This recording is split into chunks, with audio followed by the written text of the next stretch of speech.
Oh shoot.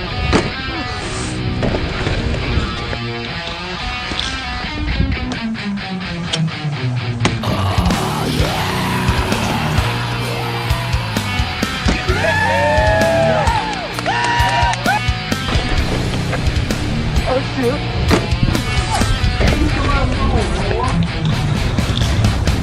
Why do these people want a piece of us? Those fools do.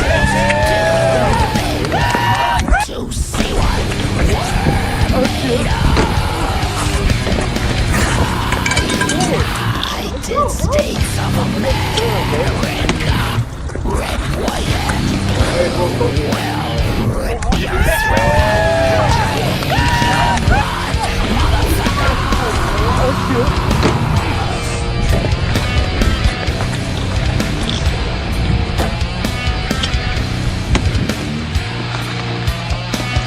Bombs are falling from the sky.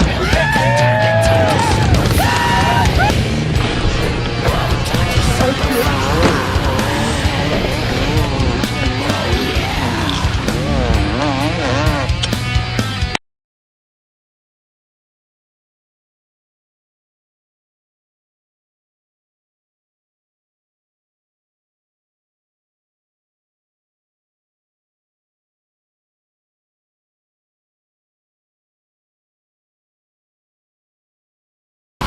finest boots will stomp upon your legacy. They will send your soul straight to the deity. Come on. Here we go, guys, on the storm.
Alright, everybody, how you doing today? Happy New Year.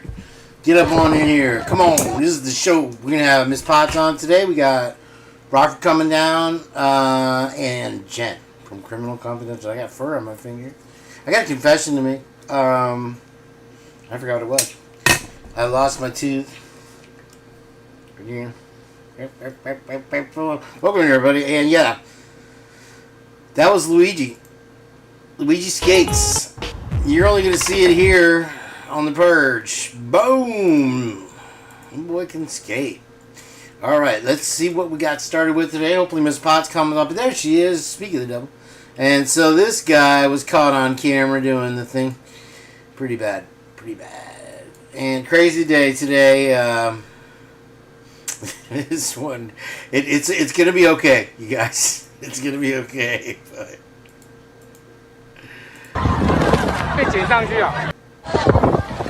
This 3-year-old got lifted up.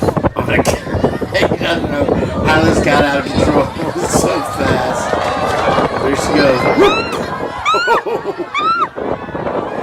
And that's like 200 feet in the air in a second. Not gonna forget that experience, I don't think. There he is, Jim. I was just about to text you, Rock. What's up? I'm gonna say hi to Jim Rocks in the house. That's Rock. We'll have him on. I'm gonna hold off my guests till we get this one played. Hello. Hippopotamus, please.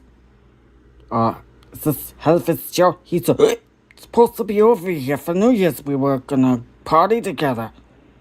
Hippopotamus. That's me.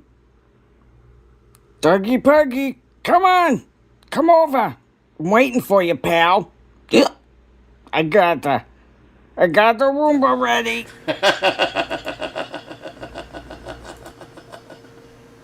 Oh, man. Yeah, she's going to get picked up, I'm telling you. Check this out. If I were to die tomorrow, I'd want every diabetic, including you, to know this. This show brought to you by Arm Vision. A Santa Cruz man may write into the history books for taking on what could be the world's largest wave ever surfed. He caught the wave earlier this month near Half Moon Bay, and it's estimated it was maneuvered through the Mavericks wave on a... Look at that wave. Mavericks is crazy. I've never seen it. Look at that.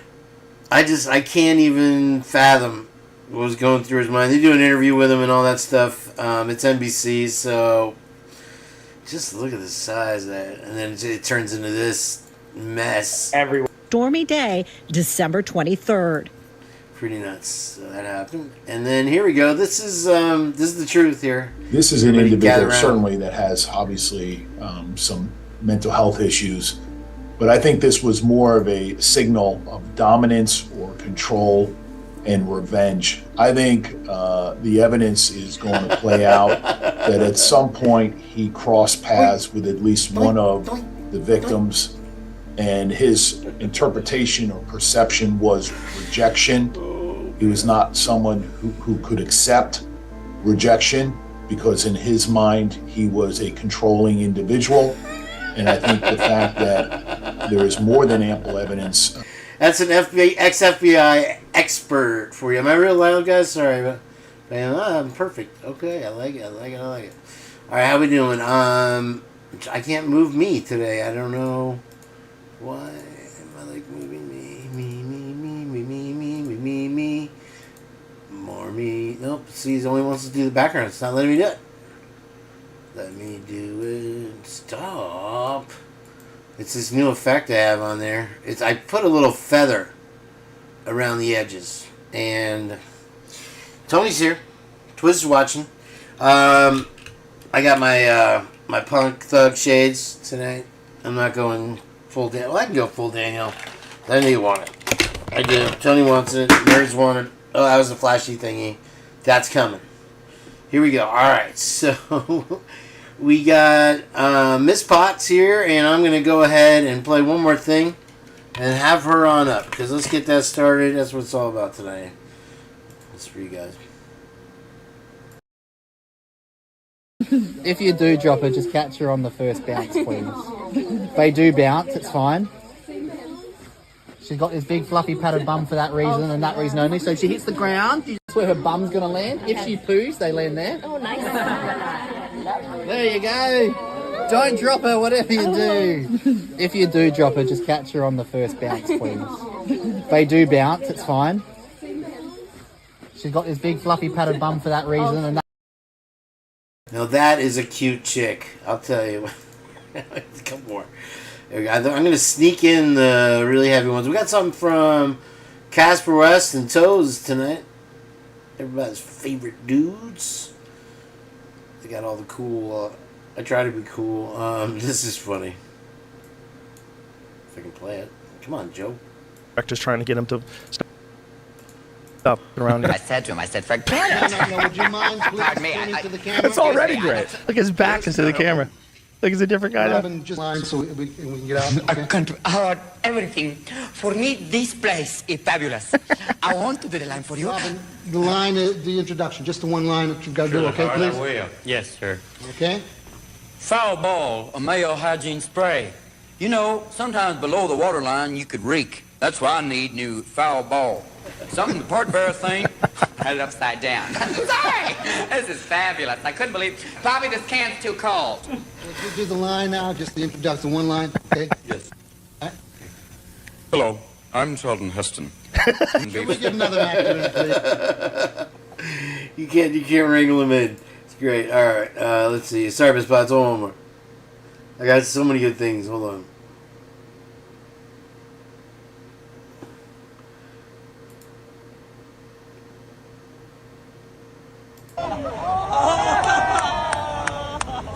Someone film that. I got it. Did you film that? I got it. Yeah. Later, Lucas. So that looks like to me Kings. I think that's Kings out in Australia there. I don't know.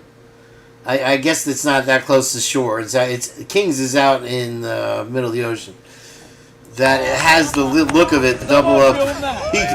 Did you film that? Ooh, about worked. He didn't even move though. He just got drilled straight down, and then again. Yeah, there you go. All right. So yeah, a couple of crazy things happened. So let's not think that.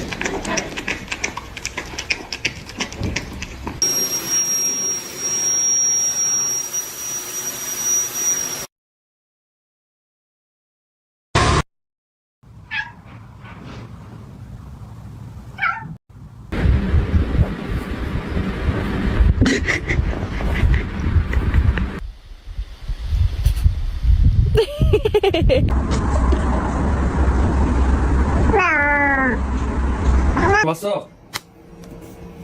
Hey, what's up?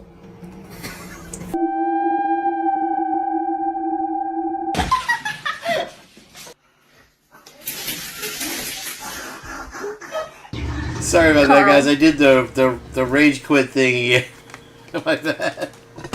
If you move this OBS software, anyway, I'm back. Okay, hi, everybody's okay. All right, let's get Miss Potts up here to talk to us. Let me make a little window for her, and we'll get her up on the air.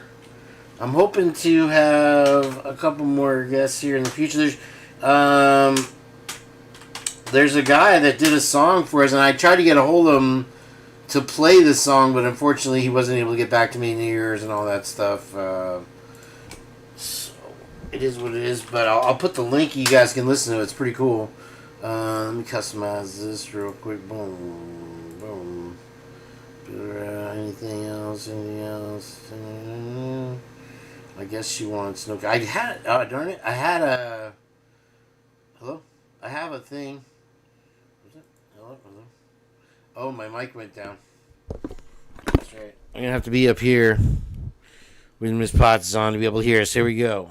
What's up, Toes? All right. Seems like it only did it on the camera. Okay.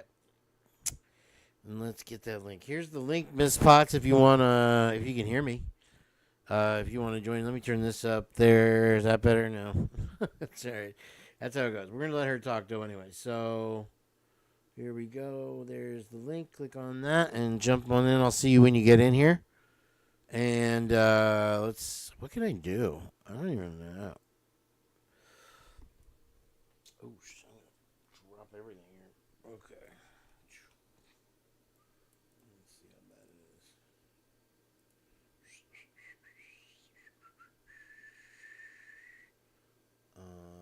No. Okay, dead air. Love it.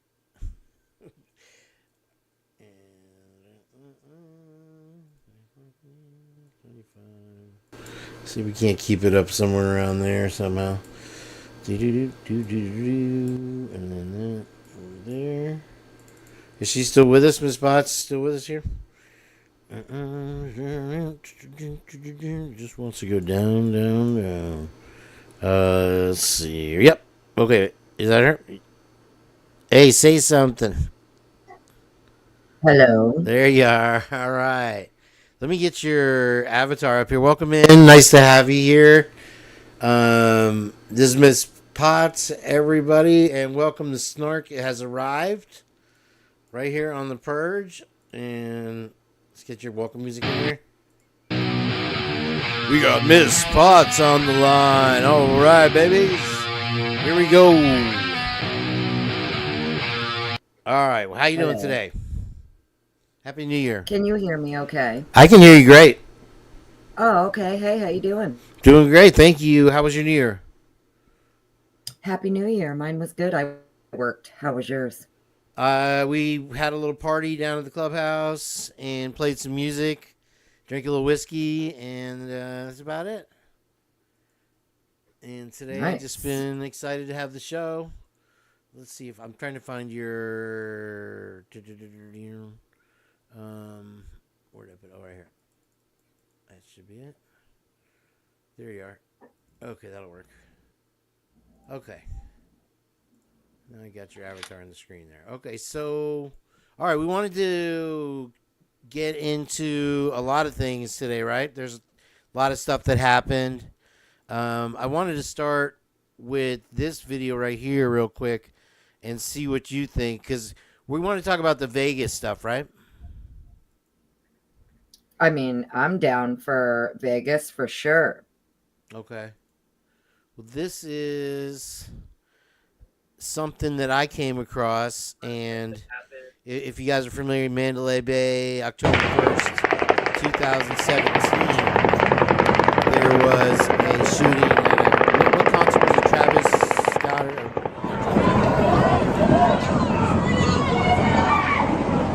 Country Fest, I think.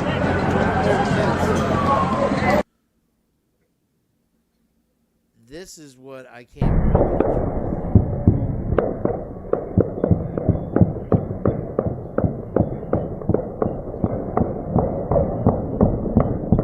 So right here appears to be where the room he was staying in was. They're saying, and so there's various theories about what happened there when they came in. What they found, there was helicopters circling around. Some people are saying various things, but this one was compelling to me in that you can see the muzzle flash, and it seems to be coming from that room.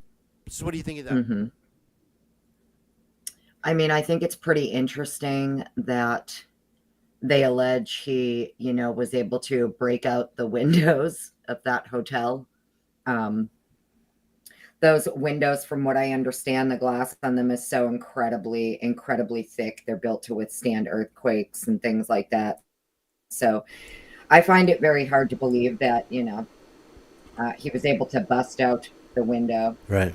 He managed to lay down suppressive fire from repeated weapons that were already installed on tripods. So, you're hopping from weapon to weapon, and some of them even sound belt-fed, coming from different areas of the strip, too, which is strange. But, yeah, and then the crime scene photos, he's dead in the photo, and there's this rifle placed perfectly over, like, his shin, which is interesting if he committed suicide. I'm not sure why the weapon would be facing away from him and over his leg. I was talking with Twiz about it last night, and one of the things that he brought up was that there was no casings underneath him, and that makes the positioning of the rifle interesting because he used the lack of shell casings, considering the thousands and thousands of rounds that they allege he let off. It's very, you would expect there to be brass all over the floor. So did they find no shell casing? I'm sorry. I want to start from the beginning here with it. Just so everybody's on the same page with us. And how do you feel about it? What do you mean? Do you feel like there's a conspiracy, something missing in what they're telling us? Yeah. 100%. Yeah. Okay, so they didn't find any shell casings around him? It's not that they didn't find any. It's just the very minimal shell casings that were found in the room compared to the thousands of rounds that were alleged to have. There should have been at minimum, 300 to 400 rounds on that floor. He allegedly fired from multiple rifles on tripods that were already installed. These tripods were bolted into the floor of the hotel. Wow.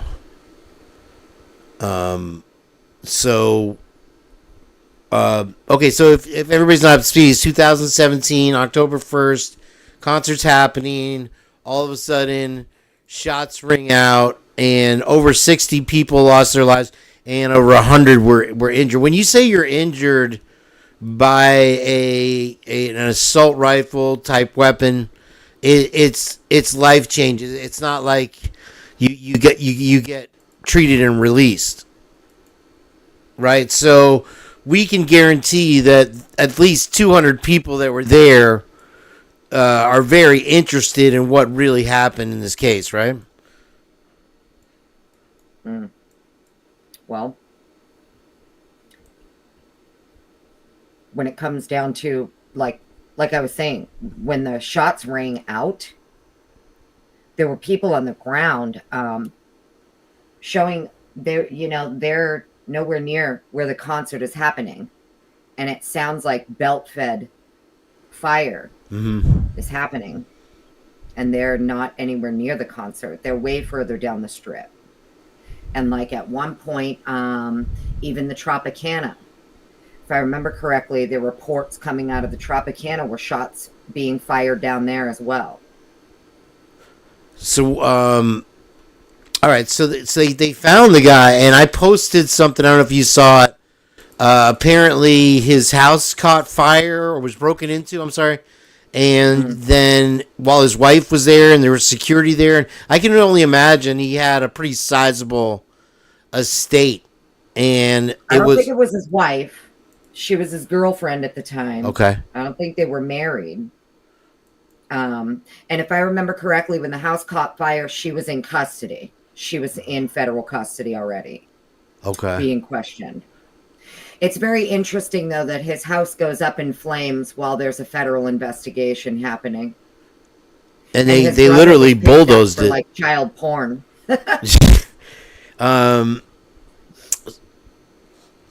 Jason Aldean. I haven't seen that. Thanks, Chief. Appreciate that. Jason Aldean was the headliner for the concert. I think he was the one maybe playing on stage when it happened, right? Yeah, he was performing when the shots went out. So another theory that's out there is that it was the helicopters. Yeah, that was a big theory going around because of the way that the shots were being heard further down the strip. And it did sound like it was coming from above in a lot of the videos.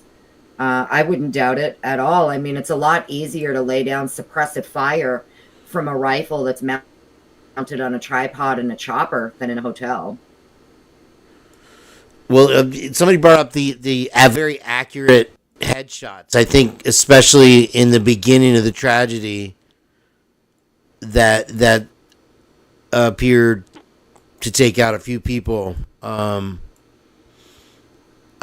don't know that. I guess a helicopter would have come inside of some kind of sighting system, right? And be able to do that. Now, what I look at is today, you had the New Orleans tragedy, right?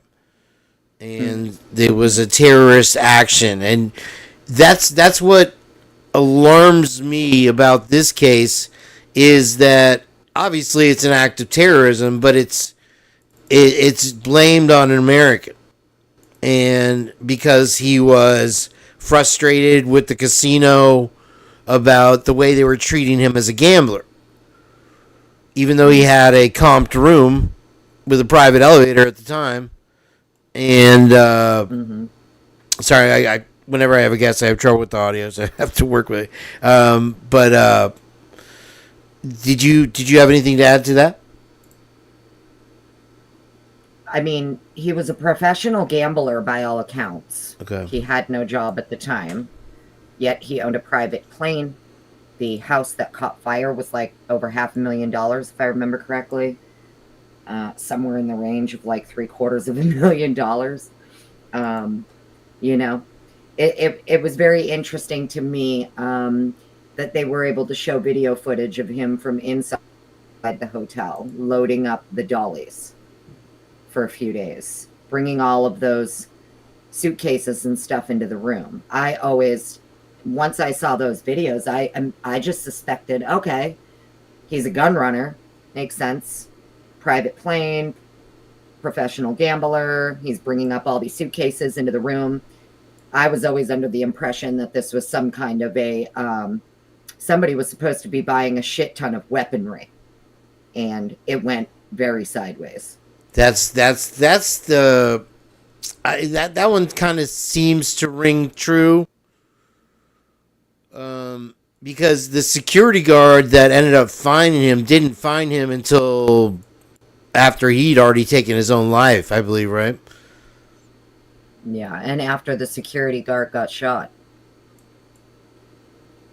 He got shot in the leg, right? Okay, yeah, that's right. He saw he had cameras down the hallway. I'm sorry. And then he disappeared and bounced to Mexico.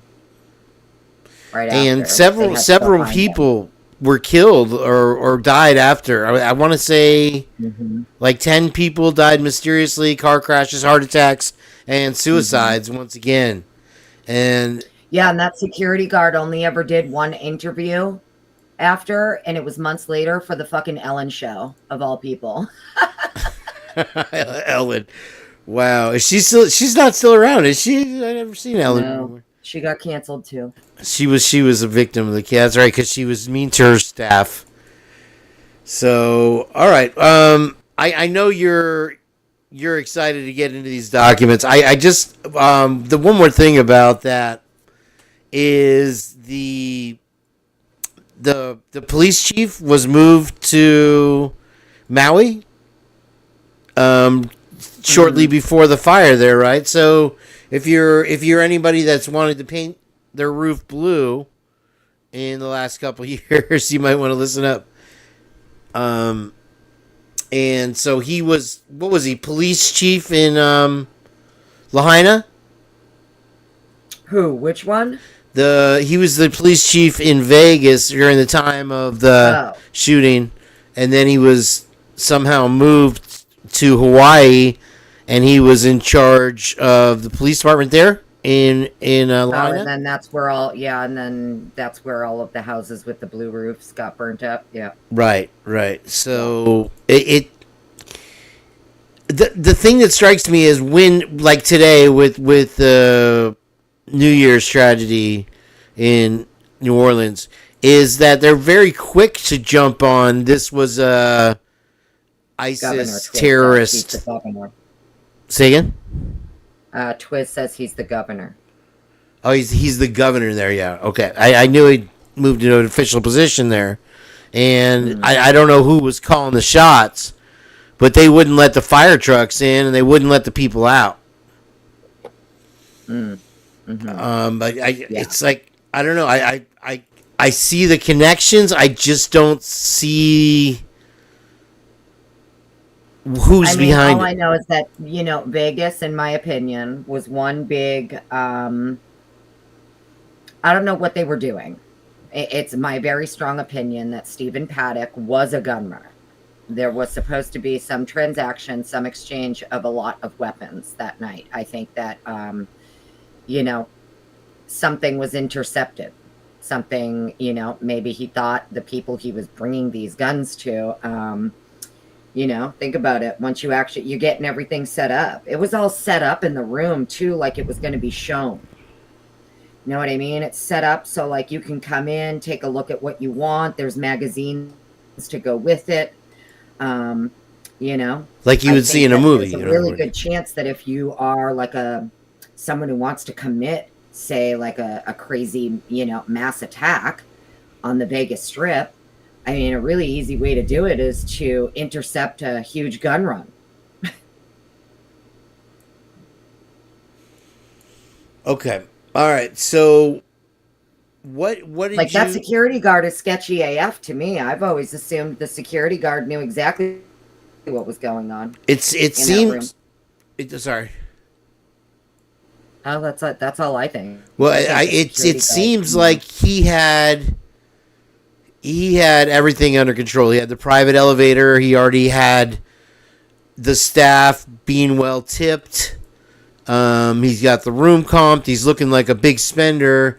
And typically I find people that spend lots of money in casinos are getting it from somewhere where they just want to burn it. You know what I mean? Mm-hmm. If you win $1 million... Well, yeah, you got to launder a lot of money when you're gun running. I just immediately thought, like, I'm being dead ass, even though the guy doesn't look like Nicolas Cage. I just thought of, like, that movie Lord of War. Yeah, exactly. He's a gun runner. Exactly. You know, that's what he does. You know, if you're gun running, think about it. We hear all the time about all of these gangs in Chicago, for instance. Where are the 12-year-olds getting the guns? Where are the gangs getting the guns? We just heard recently there was something like, I want to say 65, 70 officers in some sting that were caught across the country who were smuggling weapons, you know, to gang members and stuff like that. So, I mean, It's not that far-fetched that someone like Paddock, you gotta launder the money some way. Quickest way to do it is hit a casino. Well, we've also heard of police taking weapons and selling them to gang members and people on the street in Florida, Idaho, Utah, and Arizona recently. Mm-hmm. So, yeah, as far as being now, in Chicago, they were shooting the other people at the funeral. So if they killed somebody and there was a funeral, they would go to the funeral. Now they don't even wait till they get to the funeral. They're shooting them on the freeways on the way to the funeral. So, yeah, that's out of control. All right. Would you like to talk about Idaho? We can talk whatever you want. It's your show. Okay. Well, I thought we discussed... I was looking back today, and let me see if I can pull up some stuff here real quick. And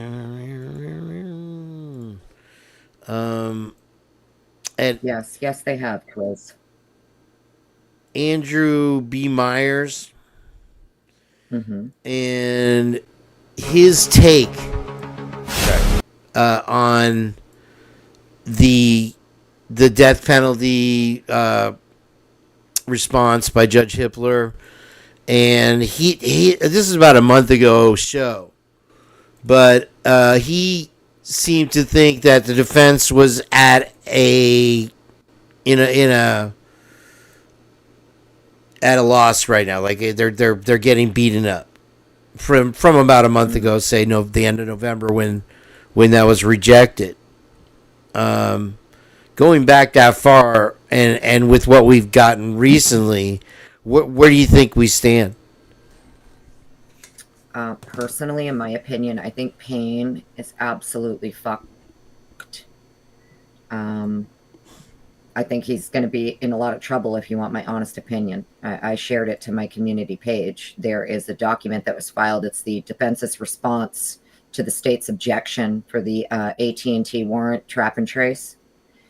And in there, I think it's page 4.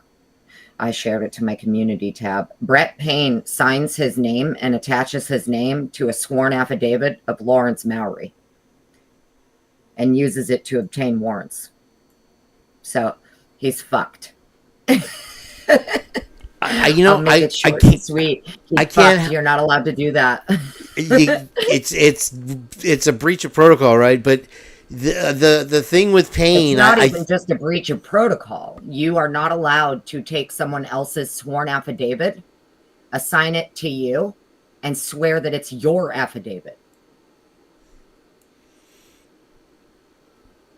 You can't do that. Yeah, you cannot swear to someone else's affidavit. And then also testify to it on the stand, right? Mm. And it's interesting that it was used for, AT&T the trap and trace of the 2 back-to-back AT&T warrants, the trap and trace, the basically getting the simulator, the cell site simulator, to track him. So the fact that he did that, that's why the bulk of the affidavit is, in my opinion, Frank's material. I think almost the entirety of his probable cause affidavit is going to be considered as Frank's material, because much of it is either fabricated, falsified in some way. You know, and I can't help but think that it's by design, that he's in the position that he's in, where it gives the state the opportunity to say, oh, well, it was his first case. He was a rookie. He was bumbling on protocol. They can't give him that. No, you can't even give him that. And I'm going to push back on that because from the very beginning, Idaho State Police were on scene hours before Payne and Blaker were even assigned as lead. Meaning ISP already knew Moscow Police Department could not handle that crime scene, and they allocated all their resources to them. So there's no excuse for Payne to be intercepting warrant returns for AT&T and Google using other officers' sworn affidavits to obtain them.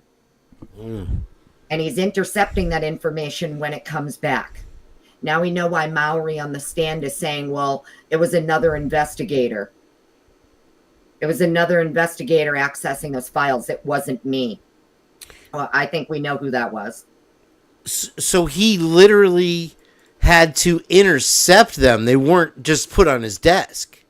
No, that's correct. He would have had to. He takes Lawrence Mowry's affidavit for the AT&T warrant. If you go look at the document, it's filed by the defense. It is the defense's response to the state's objection to suppress the AT&T warrant and the pen trap and trace. And in there, that's exactly, what is being talked about. You can see there is an unredacted document that is filed in there. I want to say it's 22 pages. And in there are unredacted documents. Those unredacted documents, one of them is the sworn affidavit of Lawrence Mowry that Rhett Payne attaches his name to and then submits it to obtain warrants. That's 100% Frank's. So I've been saying within the last week or so that I've read that law schools are already studying this case and following it very closely. It's my opinion that it'll be scrutinized for years to come, and they will. This Frank's thing is going to be a huge point of contention, because if Hippler decides not to grant them the Frank's hearing, that there will be it'll be like ignoring a fire, Basically. Yeah, I think Hippler is going to have, I think maybe that's why we haven't gotten a decision either on the Frank's motion. Because there's still a lot coming in. We have the suppression hearing on the 23rd coming up. I think that Hippler is likely very keenly aware that they have grounds for Frank's. For you to even file a Frank's motion, you already need an evidentiary standard. There's already an evidentiary standard you have to meet anyway to even file for Frank's. So there's already an evidentiary basis, and he's well aware of that. And I think the further that they are able to point things out in discovery, like he said, he came back and said, it's too many pages. You need to point exactly where. And it was something I made a smart ass remark to, because, Me being the smart ass that I am, I'm like, but sir, if the entirety of it is Frank's, where do you want me to point you to? Right? So like but I can see why he's saying, point me to exactly what you mean. And it would appear that's exactly what they've done.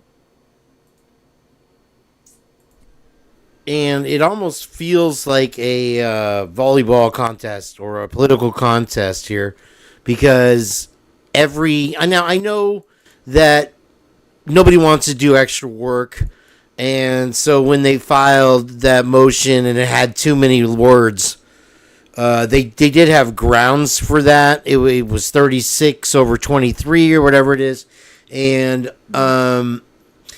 the biding of the time, and what are we at? The 21st request for discovery, right? Mm-hmm. 21 requests for discovery. Yeah, 21 requests for discovery, and some of which was used for arrest that they still haven't produced. And I was reading in the chat, somebody saying that as soon as that gets brought to light, he'll be set free.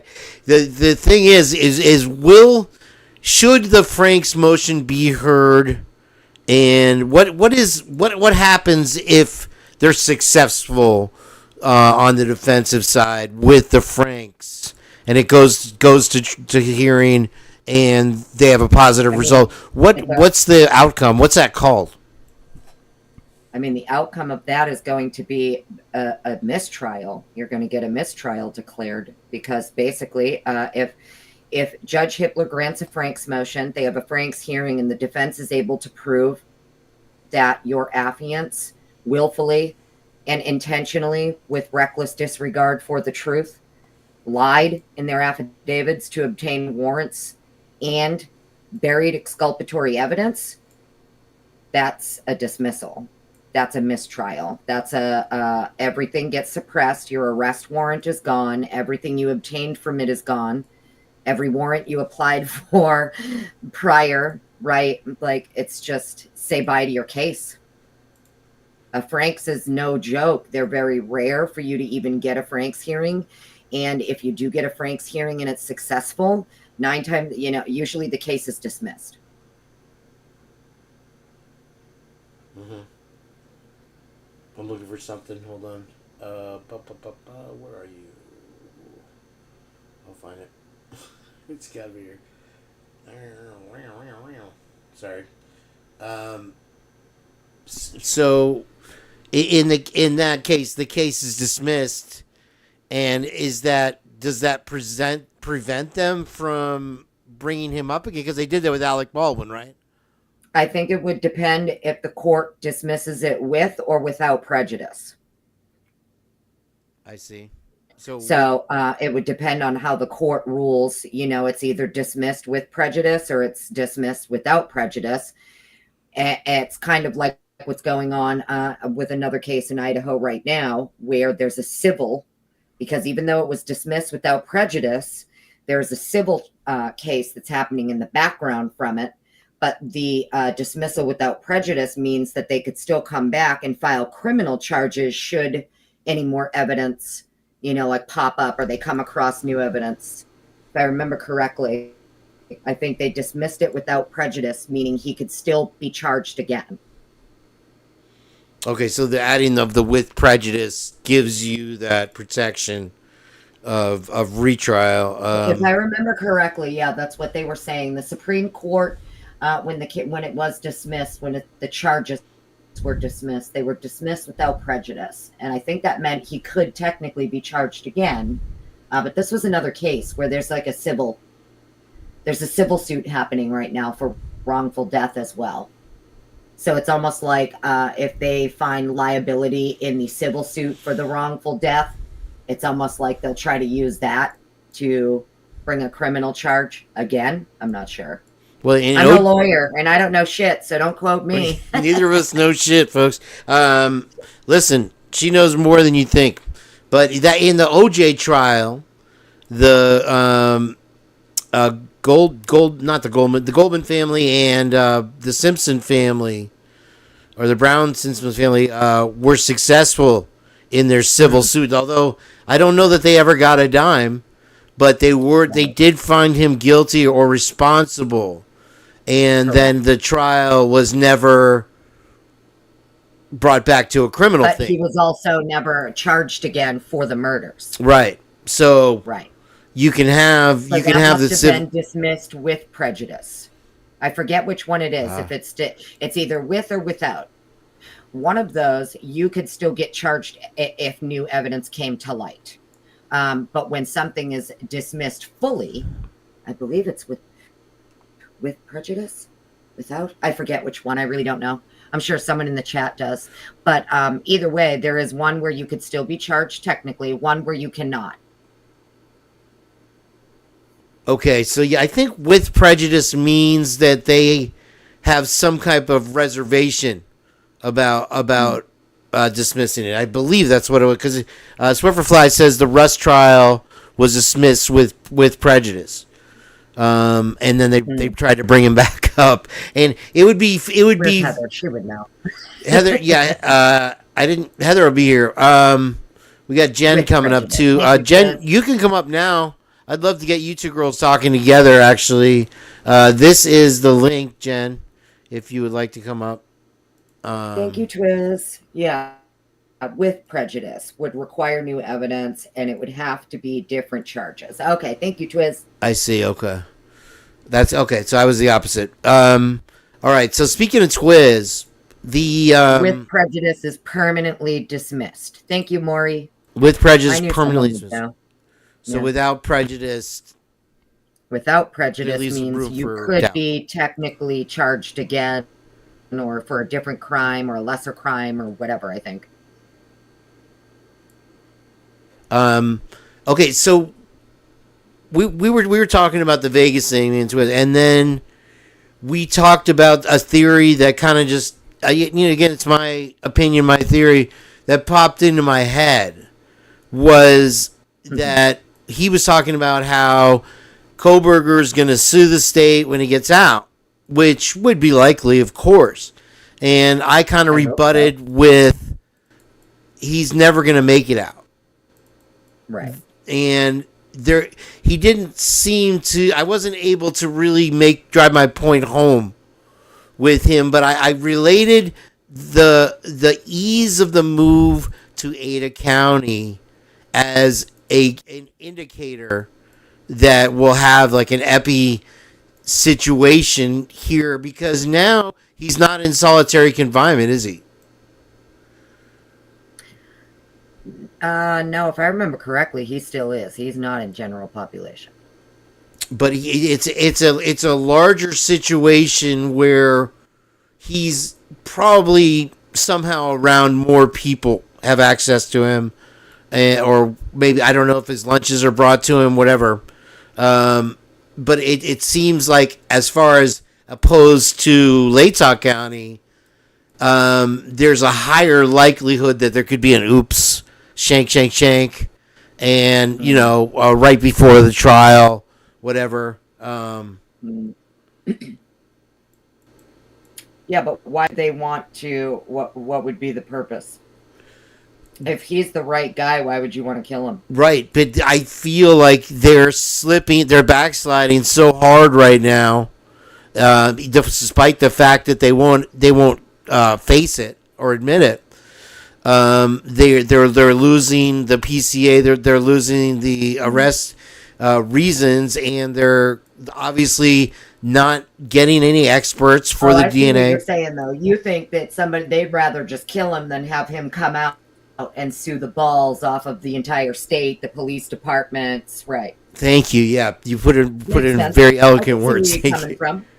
Okay, so because for several reasons you have not only the embarrassment of letting him out and your case is lost, you can't try a dead man. That's a constitutional thing, I believe. And so now you don't have to worry about finding the real killers. And then you don't have the pressure of the civil suit, millions of dollars, and it was pain, and having to make your excuses and having to blame the people that have retired in this case. So I foresee it happening. I'm surprised it didn't happen before the new year. I foresee it happening within the next few months.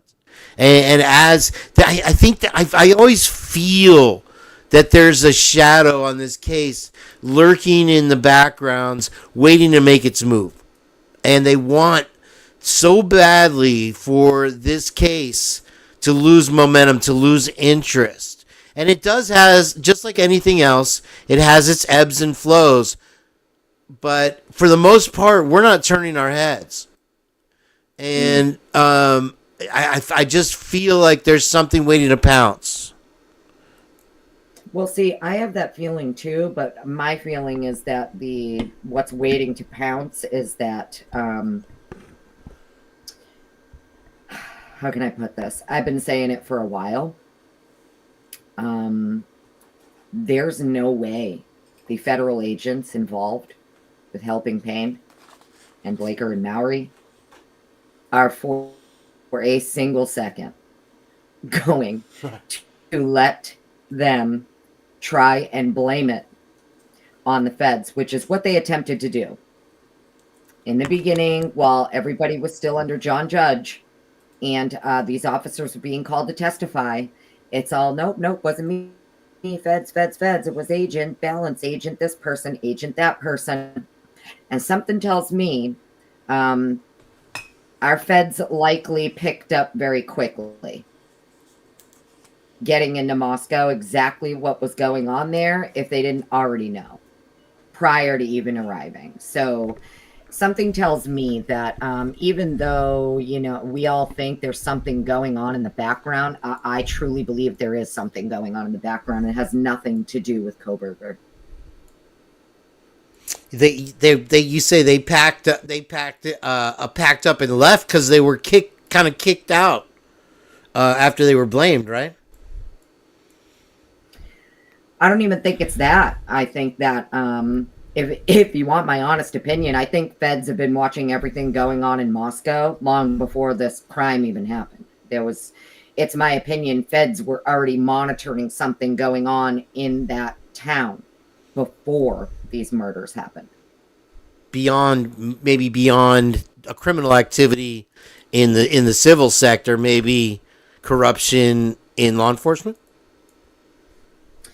I'm not sure. I just know that if your feds are involved, it's usually has to do with, a few things. You could count on one hand why your feds would be monitoring something in the background. And it's not drugs, because that's what your DEA and your task forces are for.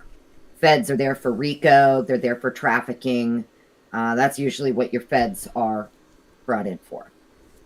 Well, we've also heard right from the horse's mouth that Doug Wilson isn't a big fan of the feds. Apparently, I have never seen exactly what attacks they've made on Christchurch, but he's vocally not a fan.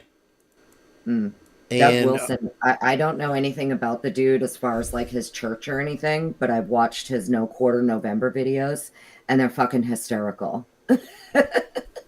Right, but at the same time, he's a weapons guy. You can clearly see that. He's blowing stuff up. Mm-hmm. He's using flamethrowers in his videos, which gives to me fire and setting things on fire. Yeah, it just gives off the air of, okay, I get it, you're battling for God and whatever, but it also has that the Koresh kind of feel to it. Whereas you're blatantly maybe stockpiling weapons and the feds were on you, could be a very good reason. I can't think of a bigger reason other than drugs that the feds would be so focused on that area. And because here's the thing, right? Like, if you really look into, just think about the last few cases where a federal indictment has come out. When feds are conducting investigations in the background, 2, 3, 4 years, and then they indict someone, what's it been for? What do you see? It's always either RICO or human trafficking. That's it. If you go back and you look at the Epstein indictment, Ghislaine Maxwell indictment, Diddy criminal complaint, the indictment against Officer Matthew Farwell for Sandra Birchmore,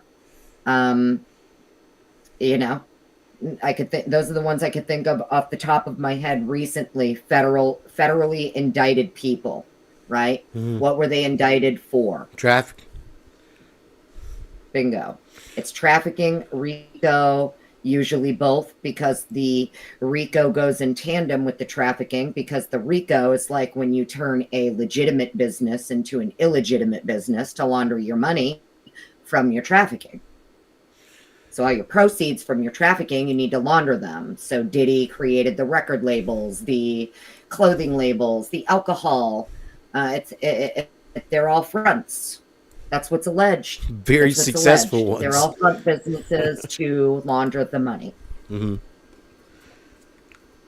What is a RICO? RICO, it's racketeering, corruption, something else. RICO. It's racketeering, something, corruption, something. I forget what the I and the O So it's like running protection, kind of that kind of thing, money laundering. Yeah, it has to do with racketeering. Who was it here? Clifton for Mayo. Fitziana, I bet you she knows. She's here. Fitziana, she's usually up in here when we have. Yeah, I just saw her. Heather, darling. Oh, Heather. Hello. Heather's very protective of Doug Wilson. He has. Listen, I love Doug Wilson's videos. I know nothing about the man, but I will give it to him. His No Quarter November videos are absolutely hysterical. Yeah. According to Doug Wilson, there is 11 months out of the year where he is a kind, respectful, loving man. And then there is that 1 month out of the year in November where he basically gives no fucks. And he is not going to quantize anything he says. He's not going to quantify it. You will get nothing. You will get no explanations. And I just think it's funny because he doesn't really give a shit. And he's calling out feds. He's calling out certain people in that area for, the corrupted assholes they really are. Agreed. However, you have to think that his intention has been to take over that town to make that as like a home base for the Christ Church. Now, his empire, if you're not familiar, includes over 500 schools across the country. Mm-hmm. And these are private schools. Maybe that's who the feds were investigating if they're looking into RICO and trafficking. I don't know. Makes sense. If you got a bunch of fucking schools, it's really easy to traffic some kids, ain't it? That's scary, yeah. And also, it involves a lot of these mega churches. Okay, and so you have these people that are the regular work 40-hour week, whatever. Donate your money to the church that you go to, and the church itself has a constitution. And in their declaration is to progress enough that they have enough political power to take Washington, which is the end game. Well, I mean, the little bit that I learned of Doug Wilson, he's been there since like the late 60s. His family's been there. I would imagine if they wanted to fucking take over Moscow, they would have already done it by now. Well, they've run into opposition. There's whatever it may be. There's a strong opposing force keeping them from taking the majority of the town. Because I think at this point they have 41%. It's like opposing cults. It's crazy. And the other thing is they've tried to run for political office and been shot down more or less every time. So they haven't been able to get a foothold into government there, which I'm sure is a frustration to him. And you know, I do know it was pretty messed up. I ain't gonna lie. I thought it was pretty messed up when I watched the video, though, of Moscow Police Department literally arresting people for praying outside with no mask on. Yes. Know what I mean? So it makes you think, when you think back to, like, you go and watch some of the videos out of Moscow during COVID, you see a lot of the students and how the students were reacting during COVID. A lot of mental health stuff happened with the students who were in lockdown because of COVID. A lot of the townspeople were really pissed about it. The locals in Moscow were really pissed that the college locked down because they said, we have like one case. Why are you closing everything? And a lot of the parents were pissed too, because the parents are saying, fuck you, we paid tuition. What do you mean you're closing? Like, where's the money going that we paid for the housing for our student? Know what I mean? Wow. So they got a lot of pushback from people in the town and people who had kids going to that school when they shut it down, and caused a big stir. I see. There's a lot going on there. That's a really great angle. Because in the videos that we've watched, it happened during Christmas, and you can see they go around caroling. They're just Christmas caroling, Christ Churchers, Kirkers, whatever you want to call them. And you see in the video. This is a different video. This isn't in the winter. This is like in the spring, summertime. It's like a beautiful Idaho day. They are standing outside in a parking lot. It's like 50 people, 60 people from the church, and they're literally praying in a parking lot. Everybody is 6 feet apart from each other with no mask on. Right. The sticker and the police start going around arresting them, putting them in cuffs. And if I remember correctly, it was Wilson's son. And Wilson's son was one of them. There was another, then there was the incident with Doug Wilson's son and grandson, Stickergate, you know. Where, yeah, they... So the cops seem to have it out for the Wilsons, it would appear, in Moscow. Well, Fry, in his bid for election as sheriff, addressed that topic. And he said, would I have done things differently? Yes. And I don't know if it was a bootlicking move to try to get a county position, or if it was a heartfelt admission that they were wrong as far as Stickergate goes. Now, the one I'm referring to, and I don't know if you caught the series that I did from Echoes of Clarity. We happened to catch a video, and the next day they deleted it.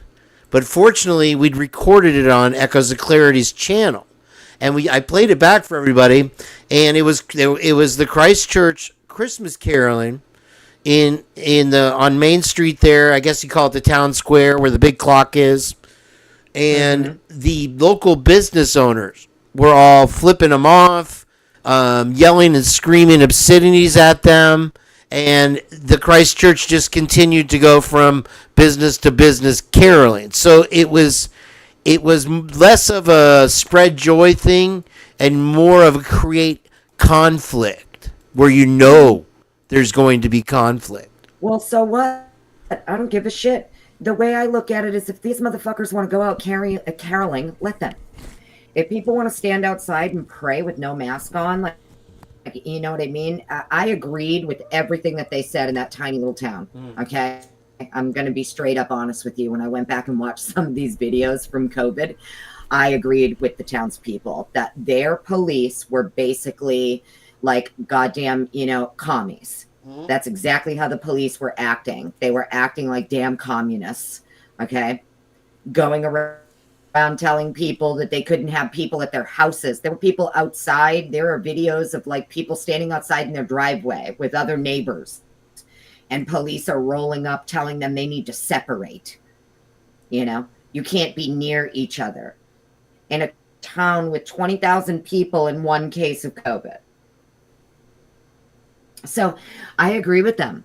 I truly agree with what a lot of the local people were saying. The students believed that their police were acting like commies. That's why they did the whole communist Russia stickers and put them up. That's why they put the stickers up, because they were telling the police, you're violating our fucking rights. Do not go along with this. Don't go along with the ordinance. Don't enforce it. That's all the cops had to do. All Moscow Police Department had to do was look the other way if they saw someone standing outside praying without a mask. They just had to keep on moving. They did not have to enforce any unconstitutional order handed down to them. And like so many other governors and mayors, that's exactly what they did. They chose to enforce unconstitutional orders upon their citizenry, and their citizenry became very irate. Yeah, it was a bad look for them, for sure. And they continued to push it. But I feel that it created an even bigger divide because, as Jen's pointed out so many times, you have the town versus gown thing. Are you familiar with that? The town versus what? The town versus gown, as in locals versus out-of-town students. Oh, right. And there seems to be an undercurrent also against the Christ Church from the town itself. They don't want them there. And I mean, so it's like a three-way kind of, you see what I'm saying? Yeah.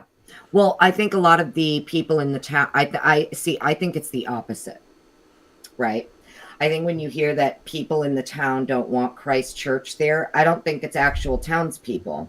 I think it's people who are not necessarily from Moscow, not necessarily grew up there, maybe reside there now due to school or because of their position at the college or because of their position with the police, but they came from somewhere else and grow up there. Well, the video I'm referring to was business owners, the business owners that the church was caroling in front of.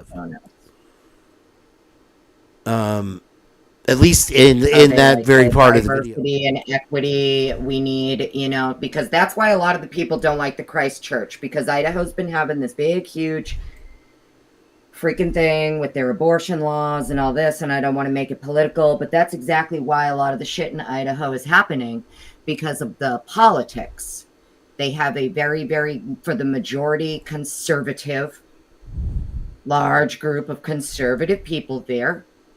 And then there's also a smaller minority of non-conservatives, and they war with each other, and it's a big political shit show over there. And they don't like the church because the church is against, obviously, abortion.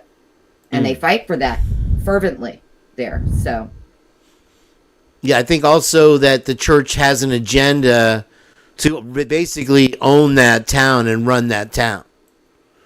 So if I was a resident and I wasn't a member of that church, I wouldn't be a fan. Like I could see that angle anyway. But okay, all right, let's switch gears. And was it yesterday, the day before yesterday, the some new documents were released, and you read part of those before you went to work, right? I read one, but then today I didn't do a live on it, but I've been through the rest of them. Yes. Okay, and I was very excited to hear at least what you thought. If you wanted to read some documents here for us, or at least give us the Cliff Notes. Probably my favorite one is the one that I posted to my community tab today. It is the defense's response to the state's objection to that, to suppress the motion for the trap and trace. It's great. It's honestly great. That is because they show you, they literally show us in the unredacted copy. They give us an unredacted copy, and Brett Payne attaches his name to the sworn affidavit of Lawrence Mowry. Wow. It's honestly glorious. It's glorious. Oh, okay. I didn't realize. So that fact is just being revealed. That is in the documents. Yes, that were Oh. That's, Okay, yeah, because I was a there's little news. lost Like, when you were asking me who do you think was between Maori and Payne. what do you mean? As far as, didn't you ask me that question? No, I'm saying I think they're both fucked. Why would they lie to do that? I don't know. Somebody lied somewhere, big time. Well, That's what I it can just tell you. And it looks like it was Corporal Brett Payne here because let me bring it up. Okay. I don't know if I can share it with you, but I'll at least tell you. I'll read to you what I'm talking about. So yeah, it's 22 pages here, and it's on page 7 of this. Give you the exact title here. Yeah, it's the reply to the state's objection to defendant's motion to suppress a memorandum in support regarding the pen, trap, and trace device. And then it's great because, like, I think it was Masseth that wrote this. I always like to scroll down and see who actually wrote it and signed it. But yeah, it's Masseth. You can usually tell by their writing. Jay's a paralegal, right? Masseth is no. Masseth is an attorney. Okay. She spends about 51% of her time in federal court. So this is pretty funny what she writes here. It says, comes now Brian C. Koberger by and through his attorneys of record and submits the following reply to the state's objection to his motion to suppress a memorandum in support regarding pen, trap, and trace device. The words, quote, proof upon oath, end quote, are not synonymous with, quote, the affidavit for search warrant and its exhibits are hereby incorporated, end quote. A non-particularized general affidavit in support of a search warrant held in the hands of a law enforcement, which never accompanied the electronically served warrant, cannot be relied upon to validate a warrant. And then if you go down to page 7, she tells you exactly what she means. She gives you the exhibit. And page 7 is the exhibit. It's an unredacted AT&T warrant. It's the return for the warrant, and it's literally says at the top of it, affidavit of Lawrence Mowry. But then it says, I, Corporal Brett Payne, being duly sworn, do hereby state the following information is true and correct to the best of my knowledge and belief. And it's signed Corporal Brett Payne, even though it's the sworn affidavit of Lawrence Mowry. And it was used to get not only the first AT&T warrant, but it was also used to obtain the second AT&T warrant, as well as the pen, trap, and trace, and the permission to use the cell site simulator vehicle or whatever it was they used. Is that right? And we have an unclassified document here from February 24th of 2023. This is from the Federal Bureau of Investigation. It says on December 23rd, 2022, the Federal Bureau of Investigation served a prospective location tracking search warrant that included a pen register trap and trace for telephone number 509-592-8458 on behalf of the Moscow Police Department. The information captured as part of this legal process is being attached to the 1A section of this serial. And then it says 224-23, Nicholas Balance. So this is from Nick Balance. So we have Exhibit A, Exhibit B, and Exhibit C attached in this filing from the defense. And all proving that they're basically liars. I mean, it's not necessarily proving that they're Okay, the best way that I can describe this is that from what I'm looking at in these documents and what Masseth is saying here is that Payne took another officer's sworn affidavit, attached his name to it, and used that to obtain warrants. You're not allowed to do that. You have to do the legwork yourself, in other words? Correct. Okay. That's number one. Number two, when issuing a warrant, you have to be particular on the place, the thing to be searched, seized, whatever. You can't just do blanket fucking warrants. And that's what it looks like he did here. He took another officer's sworn affidavit and used it to obtain these blanket fucking warrants and trap and trace and this and this. And we need this $1 million vehicle. And they were doing all this while the FBI already had eyes on Brian. They had been monitoring him in his parents' home, watching him through sniper rifles. That's another thing in this document here. Might not be this one. It's another one filed by Jay Logsdon in this plethora of docs that dropped. Jay Logsdon, somebody refers to, maybe it is this one actually. Let me look. Might be Masseth. She talks about how, in fact, the FBI had eyes on him and were watching him through the scopes of their rifles at his parents' house. And they had every opportunity when he was jogging or whatever to take him down at that time, instead of making a big production and breaking the doors into the house and destroying the house and then making the Kobergers, leaving them to pay for it. You know, as a sidebar. But it plods along the path where at the root of it all is one theory that was suggested by someone, that perhaps law enforcement was involved right from the beginning. I mean, well, it's not necessarily... So, you know, my gut has always said yes, right? In my opinion, yeah. Because I've had people say to me, well, why, like, what would be the point of, like, a frame job? Why would you want to frame someone, right? And in my very strong opinion, like in many cases we've seen where there's officer involvement, there are other officers who come to the aid of that officer, and they will assist in destroying evidence, tampering with the crime scene, in an attempt to protect that officer who was involved. In a perfect case, that is just one example of many, but in particular, one out of Idaho that's recent is Raymond v. Idaho.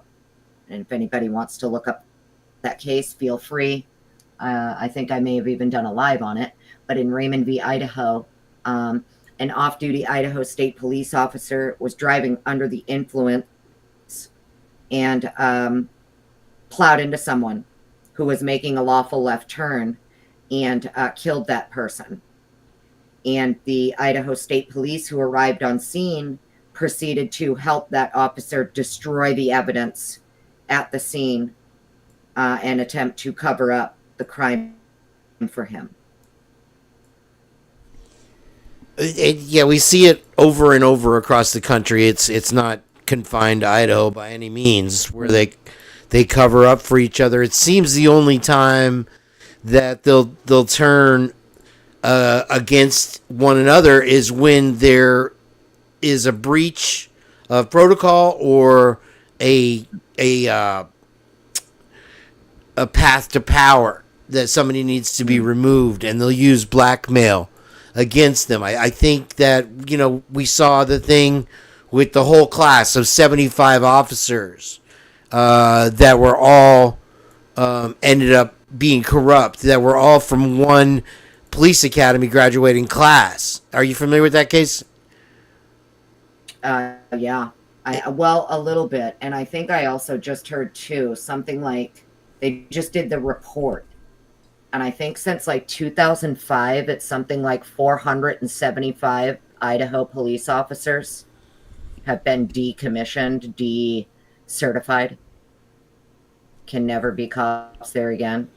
Whereas in the past, a lot of times they would do what they did with the priests in the Catholic Church. They would move them to another town. Move them around. And it would go unnoticed. And their violent behavior or tendencies or whatever would just be brushed under the rug. Well, there's a part of me that hopes that, if you look back and you think of some of the other past cases, right? It's usually about 2.5 years in where all of a sudden the feds pop up with all your exculpatory evidence, okay, against the accused that was buried by the initial officers. So I just try and think of when you think, for example, like Karen Reed, right? It was about 2 years into her case when all of a sudden, boom, you get thousands of pages of exculpatory information or information that would be helpful to the defense, things like that. I think the same thing happened in Allen. It was a couple of years in, 2 to 3 years in, when the defense all of a sudden gets a dump from the feds showing, hey, by the way, just so you know, all of us feds who worked this case, we told them we thought it was a ritualistic sacrificial killing by this cult, and we even named the cult, and we told them who we think the cult is, and they ignored us. I'm hoping that's what's going to happen in Brian's case, that very soon, if it hasn't happened already, feds have already given the defense exactly what they needed. Something tells me Nick Balance already coughed it up, but that's just my opinion. Logic seems to be out the window in every aspect of this case already. With the way they obtained the search warrants, the IGG, and the backwards methods they used, and then to persist through to get him into jail using a grand jury that seems to be as strong-armed, and then just basically ignoring the facts despite what's presented to keep him in there for 2 years. If the court system in Idaho continues to play along this path, then the only recourse we'll have is later on down the road, the analyzation of it by lawyers and law schools and stuff like this to show what a miscarriage of justice it was from the beginning. And whether he's freed or not, it remains to be seen. I honestly, I'm doubling down on the Epstein version of this ending. There's just it's too much to let him out, because now, okay, so I don't know if it's just Anne, just to kind of hold on, I think it's Heather, Jen. Oh, okay, so all right, yeah, Jen has a video for us tonight. She's gonna bring in a bit, but anyway, so thank you, Jen. I apologize, you guys. I'm heavy breathing into the mic. It's a sensitive mic, and when I have a guest, you can tell I'm fighting the audio the entire time. But I'm so excited. Thank you so much for being on here tonight, Ms. Potts. We all love your show so much. Thank you so much for having me. It's a pleasure. We all look so forward to watching your reads, and your snarkiness it makes everybody's day. And so to have you on here is my honor. And just real quick, you do come with a humble disposition, but just to get a little background on you. I know most people don't like to talk about themselves, right? Especially, in this type of thing. But where did you start with true crime or law? Or I have no idea. I honestly maybe missed that episode. I started really being into anything to do. I've always, even when I was a kid, I thought I was going to be a detective. I truly thought I was going to be a detective. That's what I thought I was going to do with my life. I remember being like 10 years old, and all of the kids in the neighborhood are outside playing in the snow and saying, come outside, come outside. And I'm literally in my bathrobe and my slippers, cannot wait to watch Unsolved Mysteries with my grandmother. Like, that's how I was. So it's always been something in me since I was very young. I've just always been intrigued by not necessarily crime or murder, right? But more the figuring out who did it aspect of it. And it was just something that always stuck with me.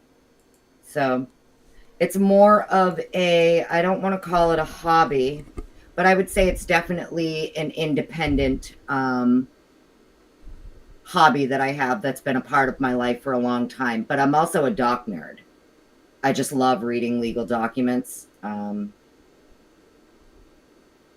Something about all the juicy details in the document, and sometimes you can get a better understanding of what's actually going on by reading the document than listening to like the media talk about it. Oh. You can get a better understanding of what's actually going on in the case when you're reading the documents from both sides rather than listening to the media. Oh yeah, I made a comment the other day that the further you kind of drift away from, say, YouTube and our community and watch it just like the basic ABC or NBC News, the further you drift from reality now. And it's so clear to see when they're full of shit now. And yeah, you can't say, oh no, he wasn't doing this that day. We can't. I'm not there. I'm not at the crime scene. And that's the amazing part of it, is it's all in the words. It's all in the documents. Though they can't hide the truth. Eventually it's going to come out as many times as they redact it. And so it started at a young age with you watching true crime mysteries and the FBI Literally, files. I grew up on Murder, She Wrote, Unsolved Mysteries. I used to like Columbo. One more thing, man. Pardon me. One more thing. And Rochford Files actually was a good one. I guess I used to love watching Monk, and Monk was awesome. I was always into that stuff anyway. But I got really into doing my own doing my own research, like into actual. I just do that on my own. Like as a kid, though, or so like even just forensics, DNA, how it's collected, new technologies that they've come up with to be able to collect it and find it. And, there's all of these ways that now they can find like even just like tiny little skin cells. So that's why even when they talked about like this trace DNA on the sheath, I wasn't that shocked by it, to be honest with you. Like, yeah, okay, you probably could find a couple of skin cells. But when they started talking about how those skin cells then produced this profile for CODIS, I said, you're fucking lying. There's no way that a couple of skin cells produced a large enough profile for CODIS. There's no way. You had to do something to that DNA first to get your profile for CODIS. So a lot of people gave me shit when I said IgG came first. And I said this months and months ago. I will guarantee you they had to do IgG first, and they're going to fucking lie about it. Because there's no way your few little cells trace DNA is going to produce a profile for CODIS off the rip. You would have to do something else to it first. And sure enough, we find out now, I called it. Elisa Masseth has stated repeatedly, IgG is the origin. It is the origin. CODIS was not first. With Brian's DNA. IgG came first. I have just to interrupt you for a second. I have a funny video to play later where this guy takes a cheek swab from an iguana and he sends it to 23andMe, and it comes back with a full history of a West Asian genealogy and the whole thing. And of course, it's hysterical. Say again? I said that's hysterical. Oh, it's like, okay, so when they don't have maybe a complete profile, they definitely are going to fill in the blanks. They fill in the blanks, right? Yeah. And in this case, instead of using the frog DNA to fill in the blanks, maybe they're using human DNA to fill in the frog DNA. I don't know. Well, I will tell you this: when it comes to that DNA, okay, we knew there was a problem. I think I recognized immediately, as I'm sure everybody else did, if they read Bicca Barlow's declaration when it came out, that we had a problem because you have the state claiming that the profiles of the other males were ineligible for CODIS. That is simply not true. And it's not true, and we know this because in the discovery in this case that Bicca Barlow was able to look at showed her, based on the discovery turned over by the state, that at some point 3 to 4 other profiles were uploaded to CODIS before Brian Kohberger was even arrested. Okay? So now you have Bicca Barlow talking about, in that declaration of hers, not only does she need the work for those 3 to 4 profiles that were uploaded to CODIS, furthermore, she wants the results, right? When it comes to, were they relatives of Brian's? Was there any relatives of his? How did they rule those people out? When she, because everybody talks about him doing his own DNA upload. If you're his defense DNA expert, you know that this person sitting in front of you is giving you access to their own DNA that they did. That DNA that they uploaded, whether it was to GEDmatch or 23andMe, wherever he allegedly shared his DNA to, I'm very positive he gave his defense team and their experts access to his results from him submitting his DNA. So it would make sense that you have this DNA expert for the defense team saying, hey, can you give us your tree so we can compare here? Because we know we have his. A lot of the wording in Bicca Barlow's declaration alludes to the fact that the geneticist expert, in this case, the genetic experts who've looked at this, are saying, okay, there is someone related to Brian that was in the area at the time. And Bicca Barlow knows it, and Brian knows it, and for some reason the state is leaving that person out of it. And they are not turning that over. I think that's why they want to hide the IgG information, because that IgG information is either not going to match up with Brian's own DNA that he did on his own, or there's someone on that tree that for some reason they can't mention. And they don't want that person's name getting out. Do you think that's just until trial or all overall? No, I think that's why the state wanted to hide the ball with the IgG to begin with, because they know if they produce the work for the IgG that they did with Brian's profile, that's going to also produce the matches. Your matches are going to be, they usually start right around like the great-great-grandparents, try to work their way to like a cousin, a third cousin, stuff like that, right? So when you really think about it, if he did his own DNA at some point, he learns, oh my God, I have a fucking third cousin living where? Shit. Right out in Nevada? Right out in Washington? They're going to school 10 minutes from me in Idaho? I'm just saying. There's a reason that the defense believes Bethany is the exculpatory material witness here, not Dylan. The defense hasn't even mentioned Dylan.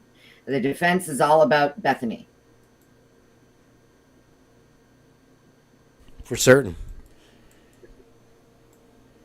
So I've always wondered if Bethany is someone on the tree. And that is exactly why they cannot have any of that information getting out. Wouldn't that be some shit if Brian and Bethany are related and he maybe went out there, she called him to go get her? That would Didn't tell him a fucking murder. Didn't tell him a murder just happened in the house. It's just, I need you to come and get me. It's amazing to me that he's been able to keep his mouth shut this long. I know it's in his best interest, obviously, but it seems like you remember. I don't know if you ever read a book. This is probably showing my age, but there was a book called The Silent E-Man, and it was a little pop-up book when I was like 8 years old. My mom used to read, and throughout the whole book, they teach you all the words that use silent E, and they have as like a Superman character, and he's the silent E-Man, but he's got duct tape around his mouth. Yeah. And so through the whole book, do you remember that book? Not really, no. Okay, yeah, it was my favorite book. So anyway, that's how they got me to bed when I was a kid. And at the end of the book, the silent E-Man rips off the duct tape and screams, "Ee!" And that's how I feel Brian is sitting in that cell. He just wants to shout from the rooftops, as people say. Okay, so now everything, just when I think I've hit all the bases with you, you bring up other stuff. Is it only listen, it was a theory that I had from the beginning because they keep claiming Bethany is the exculpatory material witness. But then when you read the alibi, defense, I guess you could say, do I think he was with Bethany that night? No, I don't. But I do think that his DNA expert is aware of his own tree that he did. And I think that his DNA expert is very interested in finding out what tree was produced by the state or law enforcement through Othram or ISP, whichever lab they use, the feds, whoever they use to create their little tree. Okay?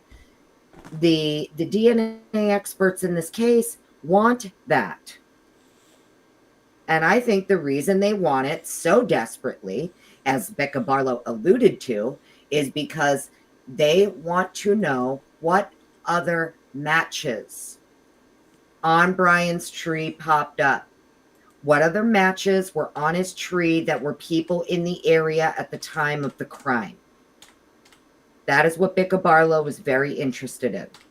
And one of the reasons why it was imperative the state need to turn over this IgG work for comparison purposes.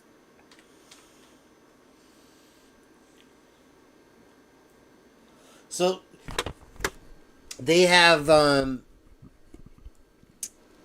of late we've been hearing about alternative suspects. Now, is that only coming from the defense side, or is that also? Of course, the state isn't going to come out and admit, oh yeah, we were fucking pursuing other people for months. Where exactly is this coming from? The documents, or is where is this? Oh, yeah. It's right here. It is in the motion to compel ICR 16B7. It's pretty quick. I'll read it to you. Okay.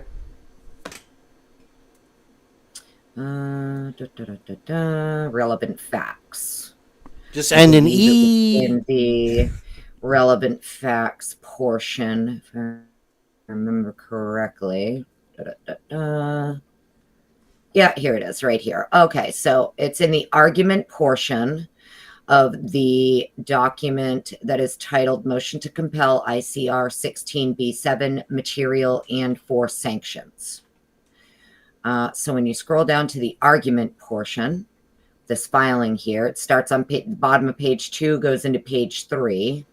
It says, this is a capital murder case and nothing about it is clear cut. The expert issues are complex, involving many different facets of DNA, cellular data, cell tower coverage, drive testing, car identification, crime scene and blood spatter analysis, fingerprint analysis, forensic pathology, and electronic device analysis of the suspect, victims, and alternative suspects, and social media accounts. At issue is the state's supplemental response to request for discovery regarding expert testimony and its exhibits filed December 18th, 2024. This disclosure lists 25 experts and provides curricula vitae for 5. And then it says no DNA expert. So out of their 25 experts that they've disclosed so far from the state, they have only provided the CV for 5 of them, and not a one of them is a DNA expert. CV, I'm sorry, what's the CV? The curricula vitae. So it's their background, their certifications, their, you know. Okay. So none of them are DNA experts. No. That was my next question to you, actually, and you got right to it. This is going great. Thanks again for being on. I'm really enjoying this, and I like to no problem. Do the interviewer role kind of thing. But isn't that interesting though that it's alternative suspects? So what she's saying here is the vast discovery, in this case, okay. Are going to your experts in this case. This is a capital murder case. The expert issues are complex, involving many different facets of DNA, cell tower coverage, drive testing, etc. Okay, and she's saying forensic pathology and electronic device analysis of the suspect, victims, and alternative suspects, and their social media accounts. And it says in here too, there's 67 devices as part of the as far as like there's cell over phones. 67 devices. Okay. Well, I was looking back at like what was collected from his parents' house, and then from the apartment. And I went through it quickly. I was kind of in a rush when I did it, but from what I could see, it was like right around 20 devices that would pertain to Brian. So if they've got 67 plus devices, that would mean 40 plus devices are not Kohbergers that are part of the discovery in this case. Okay.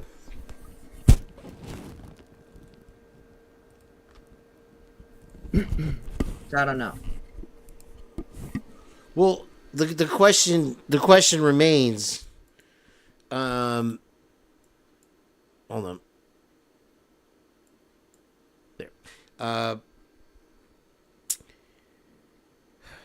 What does that tell you? The fact that the state is not at this point presenting any DNA experts. I think it's because the DNA, they can't use it. It's going to get tossed. So they know they can't use it. They know they're not even wasting their time. Mm-hmm. So, and there are some people out there like, oh, see, they don't need the DNA. They don't need it because they have his fingerprints. Like, get the fuck out of here. These people, I can't. I'm sorry. If they believed that the fingerprints of Brian Kohberger would be more relevant than the DNA, You understand what I'm saying here?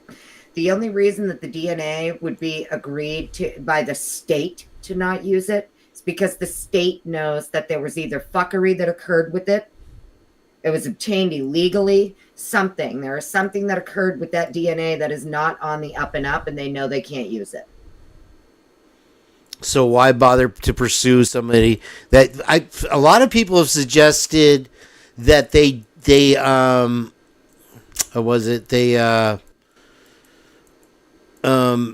crap, what I was going to say,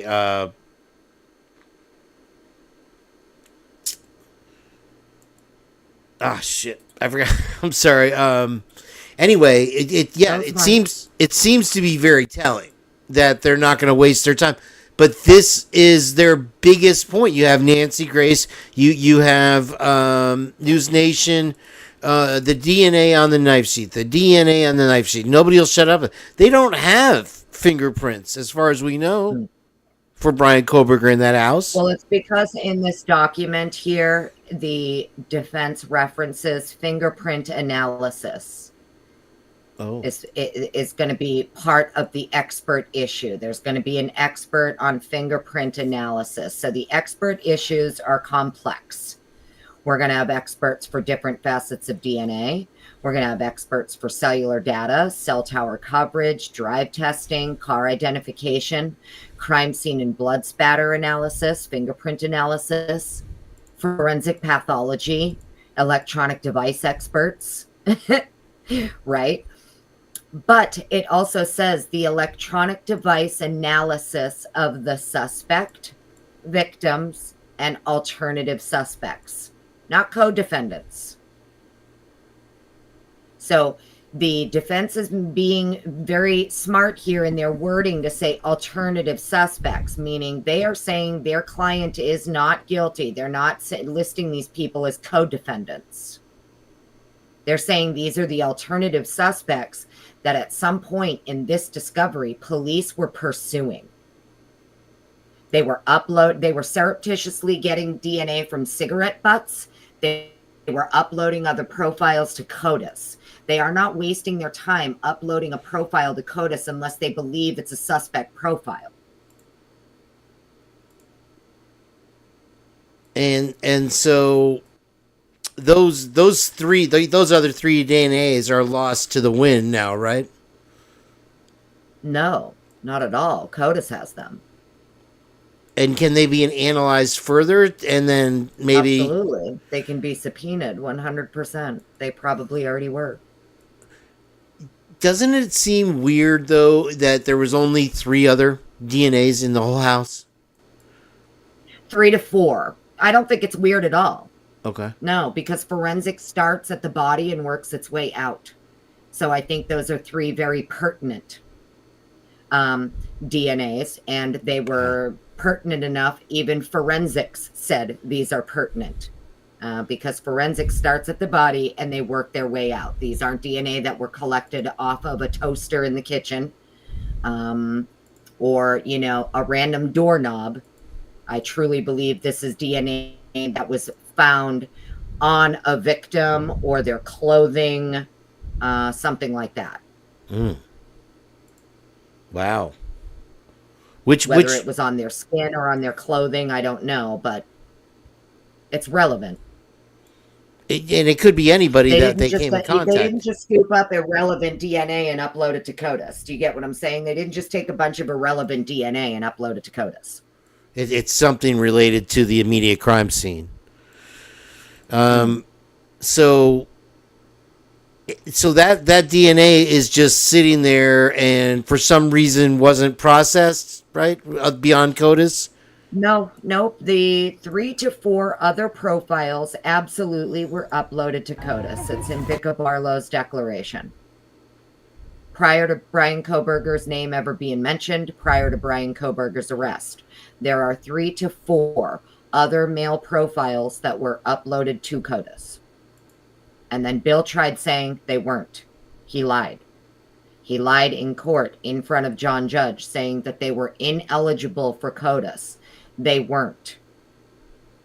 Huh. And we know that they weren't because Vicka Barlow is the one who, in her declaration, is saying she can see in the discovery that she was given at some point prior to Mr. Koberger ever being named. There were 3 to 4 other profiles that were uploaded to CODIS.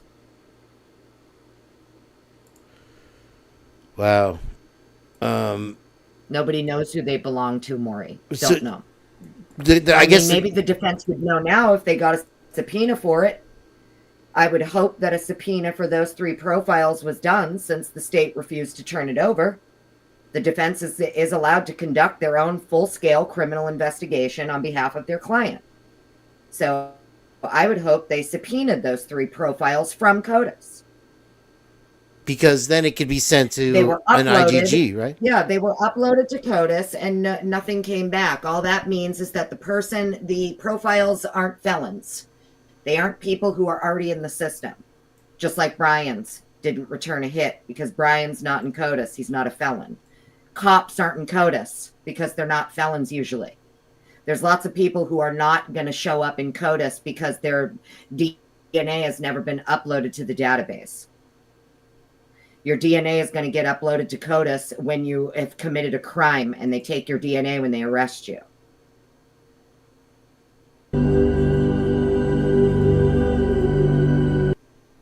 Sorry, I'm playing a video. So yeah, once those are obtained, say she gets the subpoena through, then it can be sent to a private company like 23andMe and be able to trace who that was, right? I mean, they could build trees for the profiles. Why not? They did it with Brian's. What the fuck is the problem? Yeah, no, I wonder at this point. Why didn't they make 4 trees? Right. That would be my argument. Exactly why did you only focus on building 1 tree when you had these 3 to 4 clear profiles, clear samples? These were samples that they didn't have to do anything extra to put them into CODIS. Brian's sample could not go into CODIS first. It was too small of a sample. That's why it had to have IgG done to it first. IgG for Brian's DNA is the origin, not CODIS. The 3 to 4 other profiles, their origin is CODIS. Brian's is not.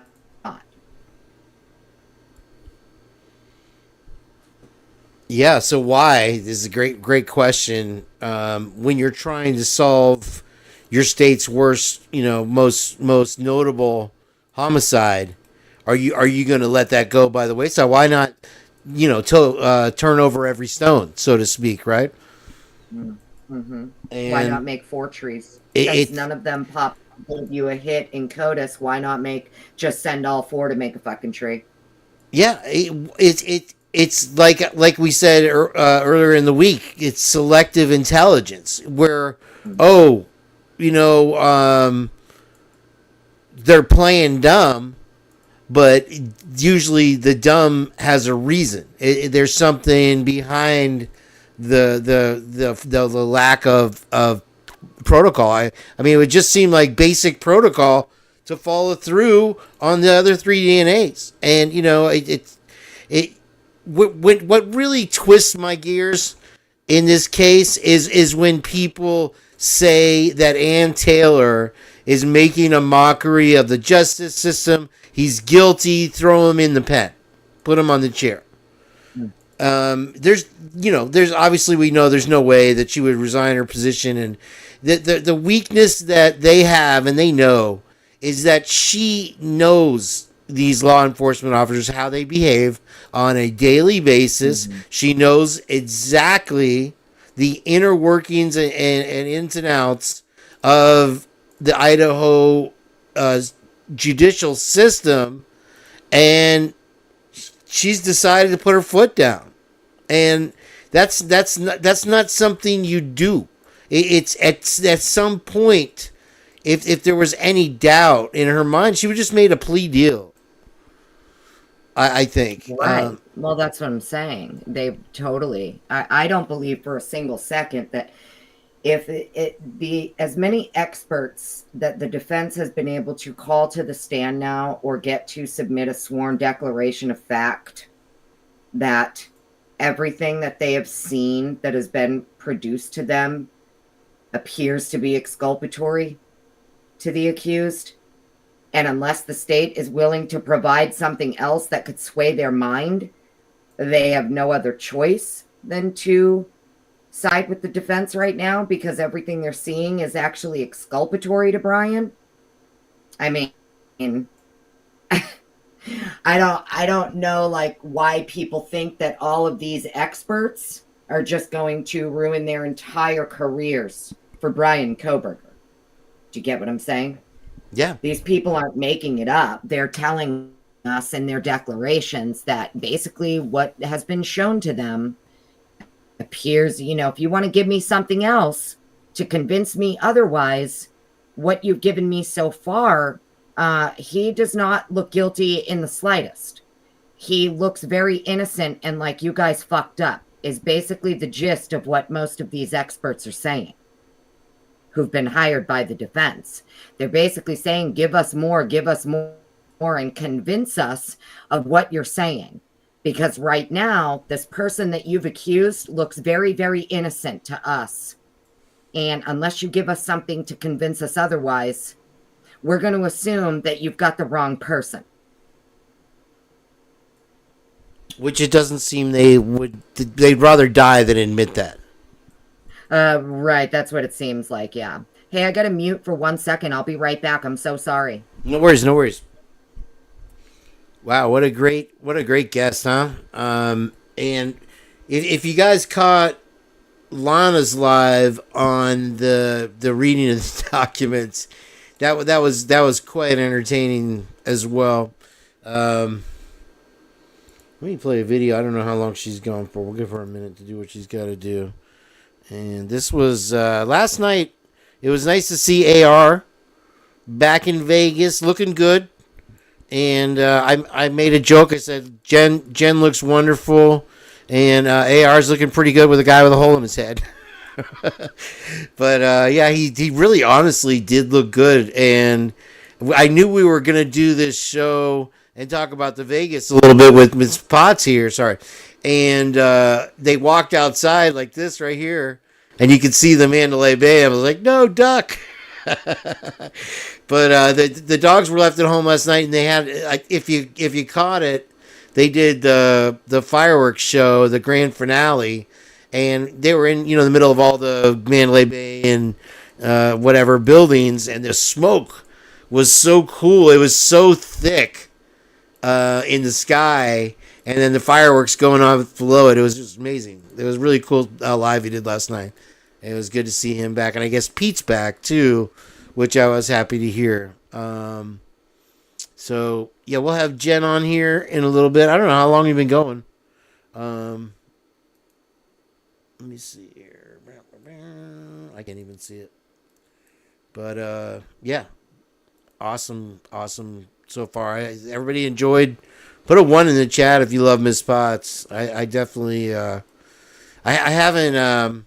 haven't given her a chance to come up for air and be real snarky tonight. She's just kind of presenting the facts, and I think a lot of questions that we have are being kind of the fog lifted, and she's helping make it clear of what's going on with this recently. Thank you, Joey. Of what's happened recently, and the reason that I say that, before I would say that the prosecution was backpedaling when they said he wasn't stalking them. Thank you, Kim, Joey. Translucent, hi, nice to see you. I've been trying to get to one of your videos. I've been watching some of your stuff. Great stuff lately. If you can, take your time. Do what you got to do. And actually, if we could pick it up another night, I'd love to have you on again. If you got to do your thing, or if you want to come back, I still have more questions. It's up to you. You can just stick around in the chat when you want and chill. And I know Jenn wants to get up here. We want to share her video too. Look at Xander. So you decide, Miss Potts. It's up to you. Well, do your thing, and we'll pick it up another night. How about that? There we go. I'll call it. That was a great guest. Miss Potts was in the house tonight. Thank you everybody for being here, and let's get a round of applause for her. That was really awesome. I feel like we talked about even more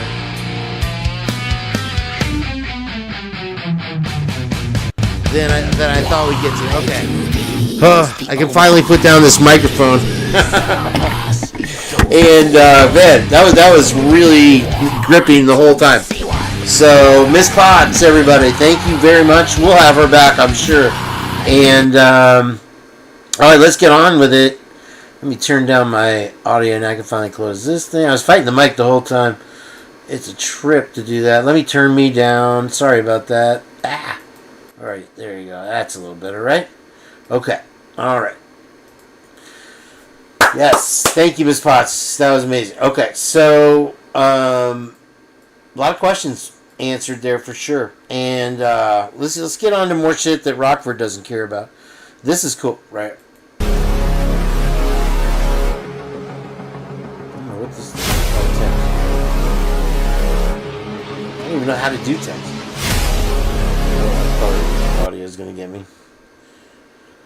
Trigger warning.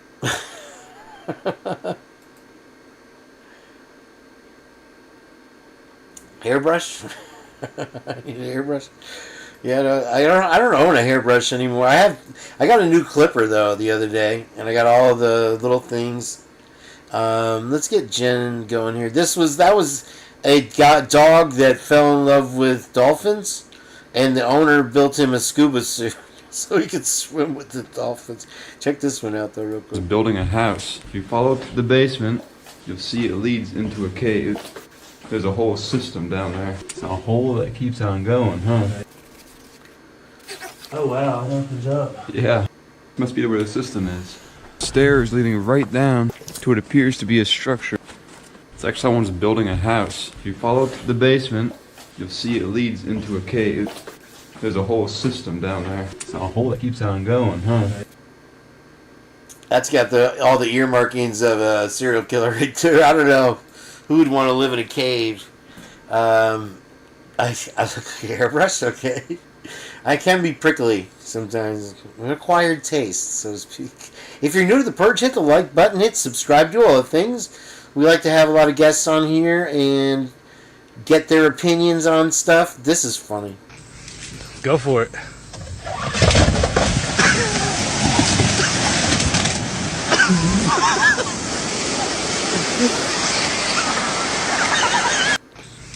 Go for it. We did that one time, my buddy's pool, and it was like one of those, it turned to algae, and we cut it, and luckily that didn't get swept away by it. Let's see here, what else do we got? Thank you again, Miss Potts. You were a wonderful guest. This is a funny story. I've recently decided I'm not a fan of this guy, but that's my own. Says, who are you visiting here? I said, my wife. And he says, is she an actress? And I said, yeah. He said, would I know her? And I don't know, man. Her name's Emily Blunt. He goes, you?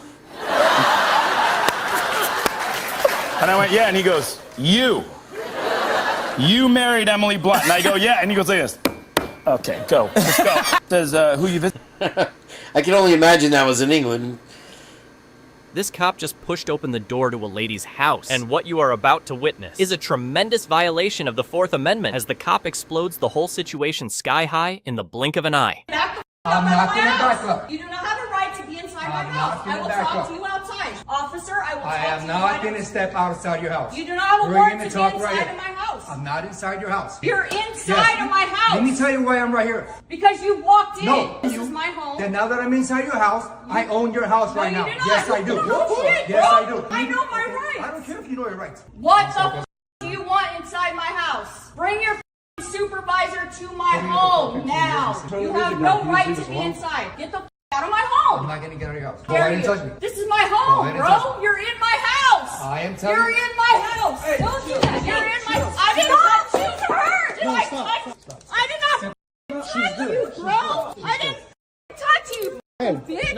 intimidated by me, bitch?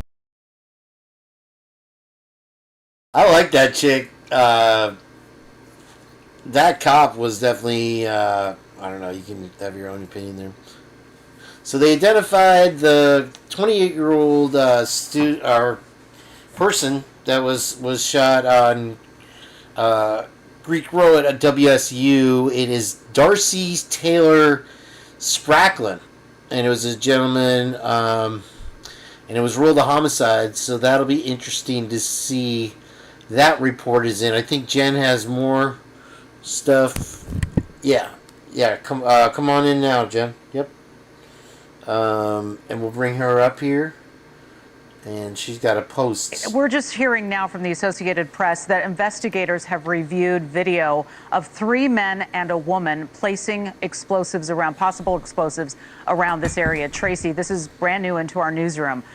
So what does that tell you? And to the point about the sheets, I think the sheets were also put up to shield the hotel guests' eyes from the carnage on the street. So you're right with those 2 points. But now we're hearing this video of 3 men and 1 woman placing items, and it seems as though they are connected to the suspect. Tracy, what do you say to that? Well, this is very, very similar to the Boston Marathon bombing that was just brought up, and the Tsarnaev brothers, where you had 2 of them, right, placing those IEDs. This is not at all surprising, because I do think it would have taken multiple individuals to place the IEDs, plan on where that placement would be, as well as then obviously use the vehicle to ram this crowd. But what that also tells me as well is, look, I'm former law enforcement. I think law enforcement is actually doing an excellent job here, but it seems to me that there may not have been explosive sweeps that were done of the French Quarter and of Bourbon Street in particular as a result of securing this area, because part of me does wonder if technicians to go in there and render these devices safe, while at the same time trying to maintain as much of the physical evidence contained in these devices as possible. Because they, again, it's evidence. They want to be able to present it in court, especially if they identify additional co-conspirators. Hey, sorry. And then the other thing is they look at the signature of these devices to Yeah, you know, I try don't to do see the if they're links anymore. I can't do it. I can't. That's fine. If you were on camera, it would work well. Rochford called in the other day, and it was like butter. And then Audrey did it too. Yeah. But that's up to you. Whenever you're ready. Yeah. So okay. Not So tonight. did you? That's fine. No worries. I'm having a bad hair day myself. So. This is Jen from Criminal Confidential, everybody. If you're not aware, welcome her in. And you posted something that was linked to me here. Yeah, I posted it private. I had a bunch of like logs This from the NPD is how to get in from, shape you know, fast. daily activity, and they're not in any particular order or anything. And I don't know the dates on most of them, but you know, you can see the year in the top right corner. I just put the top 100 of them. They're either weird or concerning or really concerning. Okay, so you have, this is a DNA expert discusses. Oh, that link. I thought you were talking about okay, whatever. Oh, you emailed me something. Do you want me to start with this or that? Yeah, start with this. Okay, I'm playing it right now. Yes, at your service. In most stabbing cases. Anchor Roland Barris looked into the promised DNA evidence holes. Idaho is home to one of the top experts in the entire world on forensic DNA. His name is Greg Hampikian, and he's been instrumental in exonerating the wrongfully accused like Amanda Knox and Christopher Tapp. And he says he wouldn't be surprised at all if investigators in Moscow already have the DNA of the U of I killer. No one but the investigators know for sure what evidence they have. But Greg Hampikian says in the case of a brutal, multiple stabbing, it's unlikely the murderer would not leave DNA evidence behind. If it's a deep wound, their hand can come in contact with my shirt, right? Or my skin, if it's on the skin. And so those sites where the injury is in a stabbing wound are very important to swab and collect DNA from. And anything touched in the house could also hold clues. What about someone touching a door handle? Someone, you know, touching a doorbell? Any of that stuff? You could find DNA there.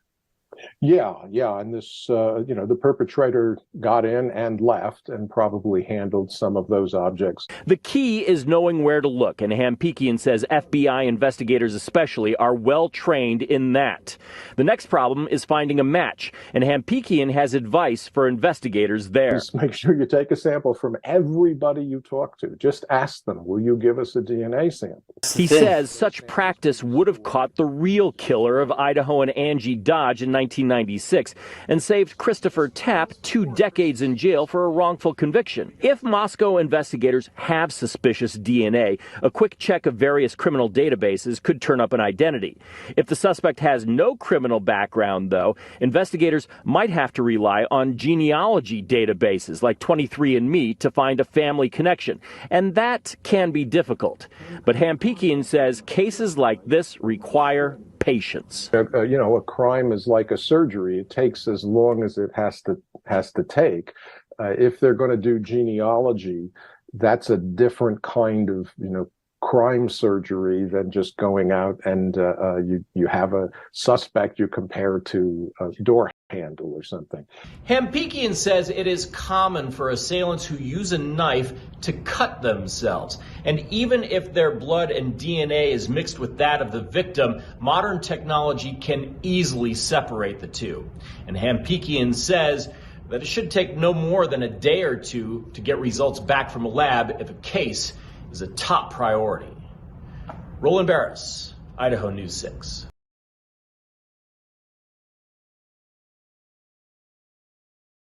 So it's nice also if you do a thorough investigation from the beginning too.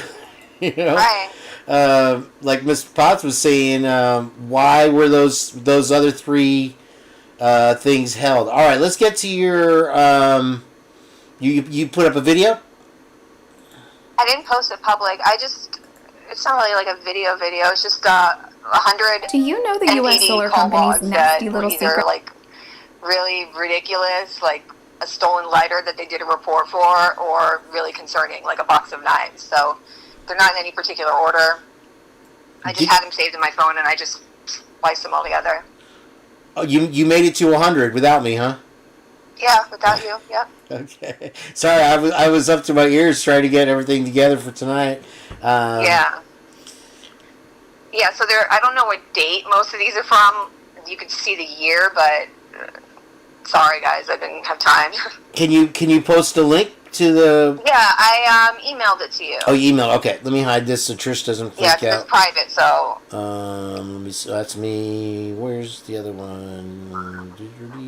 Yeah, it's just ridiculous when you see what they don't do reports for, and then what they do reports for. Like they did a report for a stolen box of cookies, a roll of toilet paper, stolen roll of toilet paper, a stolen lighter, but then like the stuff they don't do it for is just insane. Let me open this here. Okay, we're out of my email now. There we go.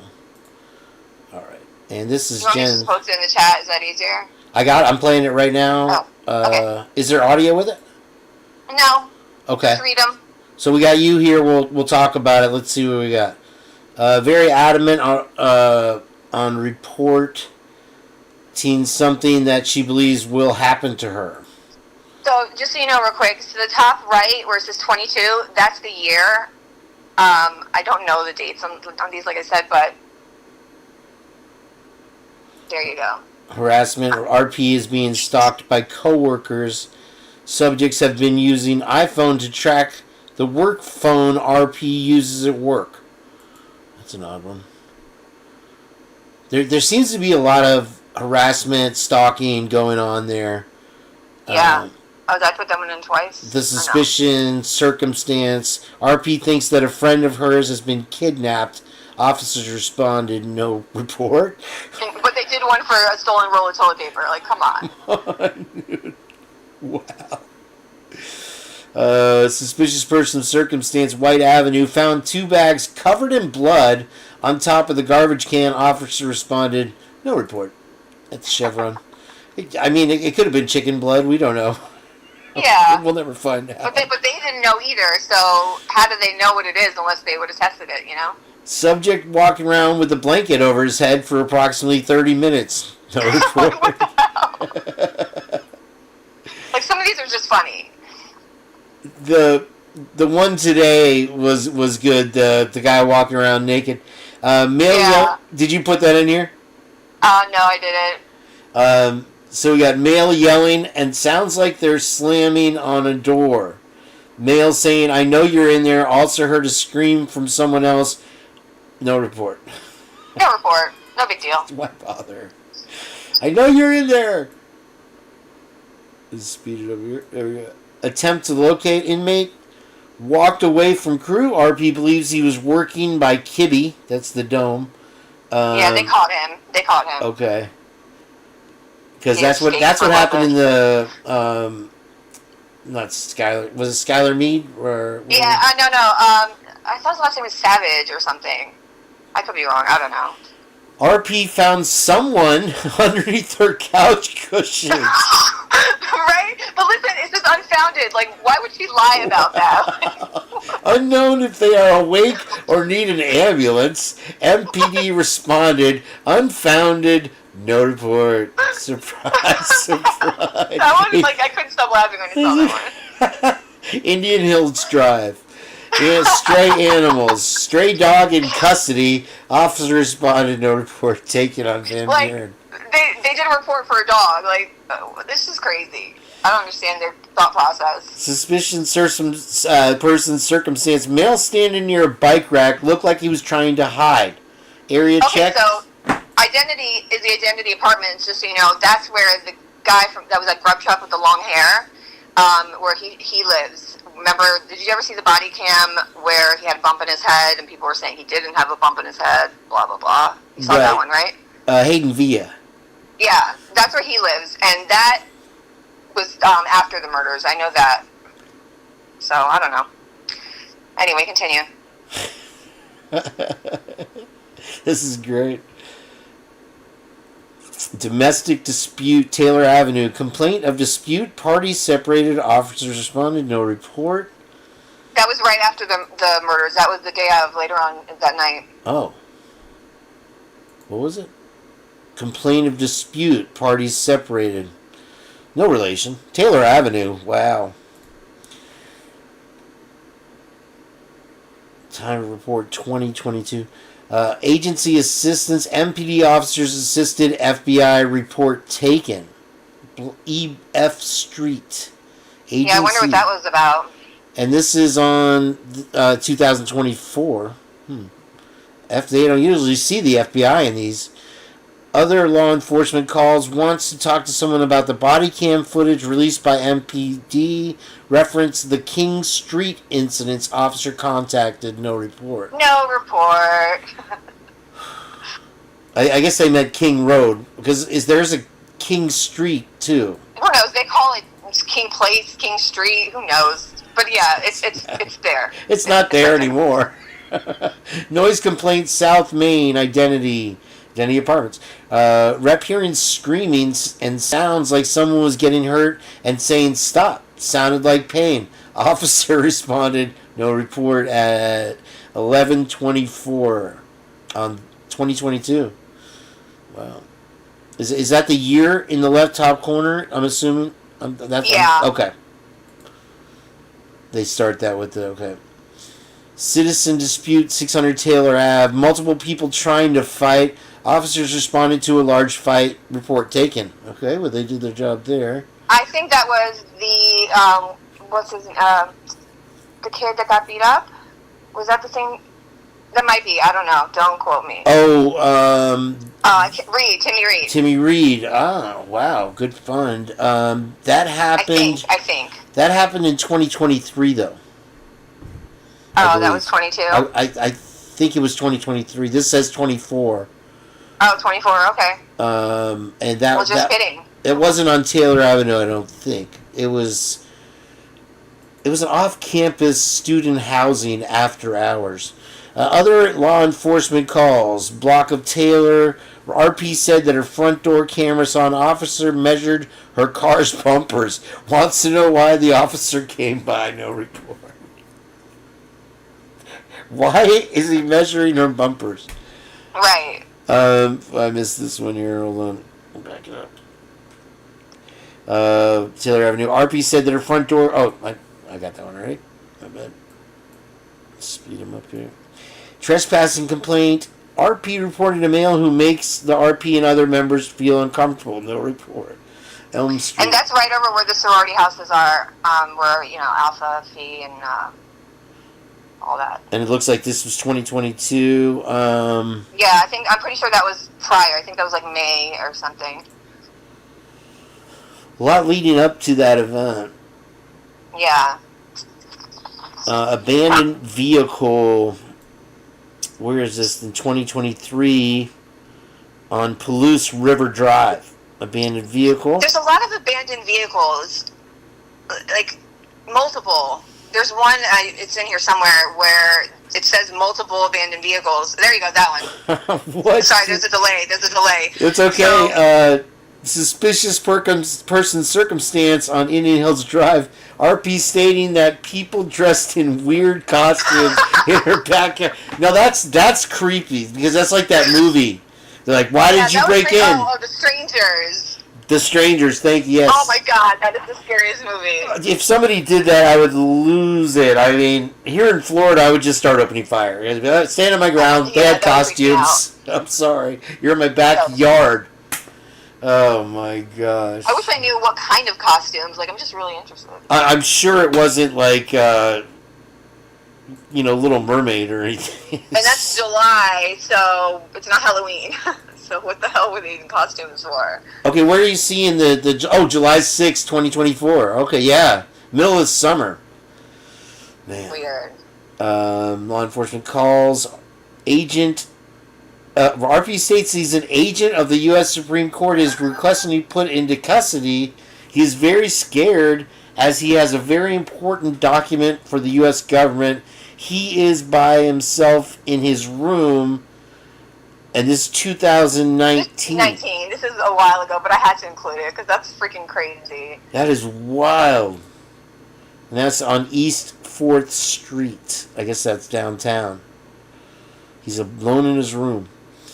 That's like out of a movie. Suspicious person. RV reporting people coming into her house and leaving suspicious items. Found something covered in black. It looks like a person underneath a sheet. I don't even know what that means, but weird. All three agencies went there. I don't know what they found. That is right. That's I didn't notice that part. Wow. And you got the guy under the couch cushions. What? I don't even know. These are great. I love them. They're hilarious. Suspicious circumstance incident. Nez Perce Drive, Sigma Chi, 2022, 11:21 p.m. No report. Suspicious person. I think that was right after the 13, the crime. These are Let great. me check the numbers. Hold on. Go ahead, never mind. That's all right. I'm wondering if the M, it's March or May 9th? No, I think they all have. You know what I'm going to do? Let me find... yeah, those are report numbers. Hold on, let's see. Because the number, like the report number, they're supposed to be, chronological, so I'm trying to find the one for the actual crime. Oh, here we go. Okay, no, just kidding. Harassment on Taylor Ave. RP being blackmailed on social media over nude photos. Officer responded, no report. That's why you never send those pictures, guys. It's forever. It's forever. Yep. Wow. Abnormal behavior, 1500 block in 2022. RP saying someone is trying to murder him and took all his belongings and took them to his grandmother's house. Where Why would they take them to his grandmother's house? I don't get that. Oh my god, that's 2022. Abnormal behavior. It seems normal in Moscow. Animal problem. 2000 block Damon Street. RP reporting a stray peacock. No report. Okay. Well, that one you Well, can. what the hell is a peacock doing? We have neighborhoods here, Dunedin being one of them, that is literally. When I say infested by peacock, because they're not native, clearly. Right. So I didn't know they were in Idaho. Like, what do they do in the winter? They walk around in these groups because they don't really fly. They'll fly up on your roof though, and they'll just like, kind of just check things out. They're just like these crazy birds. Suspicious. Birds freak me out.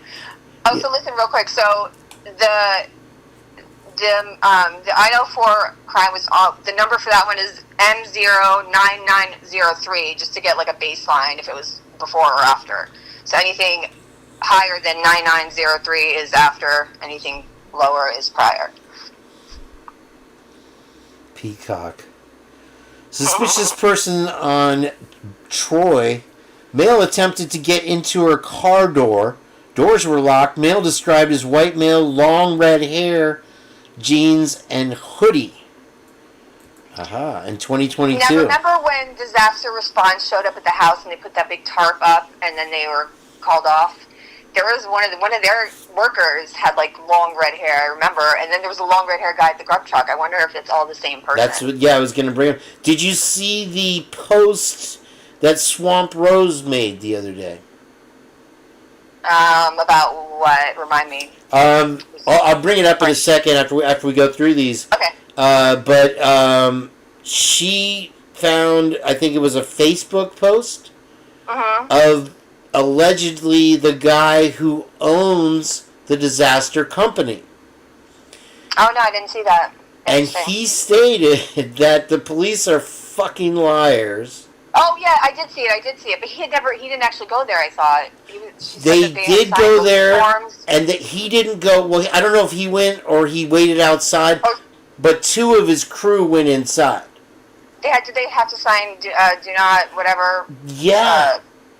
Whatever they're called. I can't think of it now. Do not resuscitate. Form, no. The opposite of that. Do not talk about this shit later. There you go. Yeah. The opposite of a release form. Let's continue on. That was a good post. Thank you for that, Swamp, by the way. I'll pull that up in a minute and look at it. Yeah, this is a male hanging out by the dumpsters. And this is 2022. Looking into the apartments. No report. No big deal. How much more? This is like the guy digging holes in your yard thing. And you know, you couldn't get any creepier than some kind of what do they call those perverts? Peeping Tom. Peeping Tom. Yeah. And that is very much something that is a red flag in somebody's. Yeah, look how many times it happens in this town, and they don't report it. So, like, how can you keep track of it if you're not, documenting it? Right. It's ridiculous. Yeah. 1224 Creekside Lane. Next time it happens, it'll be the first time. Yeah. Let's see what we got here. Suspicious person on Park Drive. RP reporting a male at this location who was following a group of 3 females. Officer notified. No report.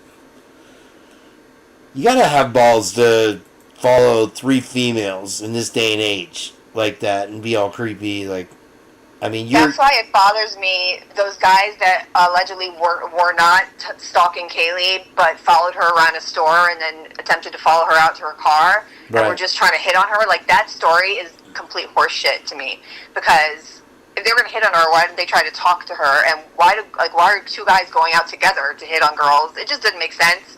And it just shows, like, how they think things that are not normal are normal, It doesn't make sense to me. No, it's back to strictly selective intelligence. Right. This only matters because it's the guy we want. Let's not even bother looking into another suspect, because then it would be too confusing. 100%. Or whatever the reason that they're using. Weapon offense complaint on Pullman Road. RP reporting there are armed masked men at Winco. Officers responded and arrested male for unlawful possession of firearm report taken, and that's in 2022, so that's a little bit after, I guess, the crime, right? That was on Halloween. Oh, right before. Yeah. Armed masked men at Winco. At least they did a report. I'm proud of them. So good. Well, they were learning, Good and then job. it's like they forgot after, though. We got to go over there and teach them, I guess. How welcome do you think we would really be in Moscow? Any of us? Theft, other. RP had license plate stolen. Officer responded. Report taken. Okay. I guess that's a tax thing, so they got to take a report there. Hopefully. Suspicious person circumstance 2022 on South Main Identity Apartments. Report a male acting strange and throwing things into a dumpster. Officer, no report. That might be a duplicate, sorry. That's the first time I saw that one. Okay. But throwing things into a dumpster and acting strange. I mean, there's one thing, you're taking out your garbage. If you're acting... That was right after the murders. Oh, really? Yep, because the report number was 9903. Yeah, this is 10... For King Road, and then this one is right after it. 10030. Oh, and Identity Apartments also, so it could very well have been Hayden Villa, who knows? Allegedly. Yeah, I see Identity Apartments a lot. Yeah, it seems like it's one of those budget kind of apartment places that obviously students can afford. They look fine to me, but I guess so, you know? Yeah, I mean, I don't know what kind of bug problems they have. That would be my big thing. Because I can make any place look good. True. Just by walking in, at this place. RP states she thinks someone that has been trying to enter the residence the past few nights would like to talk to an officer. Report taken on Jefferson. Someone has been trying to enter the residence the past few nights. And that's 2022. Right after. After, yep, yeah, wow. Yeah, I mean, that's the scary thing about this whole thing, is that we believe that Brian didn't do it. And the person that did, it's not like they just decided to correct their behavior. It seems like just carelessness and recklessness just prevails there. It's just like, yeah, so some guys were following me. There was a guy with a gun with a mask. There's a guy with a knife with a mask. Somebody trying to get into my apartment 3 nights in a row. Yeah. Welfare check. RP would like a welfare check on an employee who hasn't shown up to work since Monday. She has called and texted no response. No report taken. Suspicious reports on Julie Court. Third party reported of a subject was standing in the cul-de-sac wearing a big jacket and wearing a black ski mask. That's 2022. After officers responded, no report. Standing in the cul-de-sac of Julie Court. Where is that? I don't know. Somebody look. It sounds familiar. I think that's in the area. Black ski mask, man. It's, at what point is it you can't wear a ski mask? Right. No report. RP can hear a voice that know her name, but she does not know who was talking. RP is reporting other strange events that have been happening. And this is before or around the time, it looks like. Yeah, this is before, 2020. I don't know what they're on out there, but I can hear the mushrooms, lots of mushrooms. Suspicious person circumstance. We don't do that here in Idaho. RP wants to report a suspicious male that RP encountered over a week ago. No report. Okay, why can't they take a report and report the suspicious male? This one's after. That's after. 2022. Like, these are all things that they should have been doing reports for. Oh man, they should have been on top of it. Because those are suspects, in my opinion. Jeez, dude. Jeez, the things. I'm telling you, I don't know if you caught the whole thing with Miss Potts, but I was saying that I feel like in the future, at least, if not now, law schools and attorneys are going to analyze the crap out of this case and see all the misdeeds and and mess ups that they did all along the way, and it's going to be a what not to do. Speaking example. of that, you know that prior to that, to this, happening, the UI did not have any kind of criminal justice program, and they created one after the fact. Isn't that cute? Isn't somebody involved in the case in that program? I don't know. I'm not sure. But it's on the tip of my tongue. I can't remember. I just remember reading something about it recently. You just reminded me. Okay, this is well before 2022. Subject trying to get into RP's house. Someone is outside with flashlights. Can hear them trying to get in. Officers respond and no report. Why bother? On East A Street. Wow. No report on a burglary. That's amazing. Now, in New York City, you may not get your stuff back or whatever. I can understand. Trespassing complaint. RP's roommates advised they heard someone walking around in RP's room last night while she was away.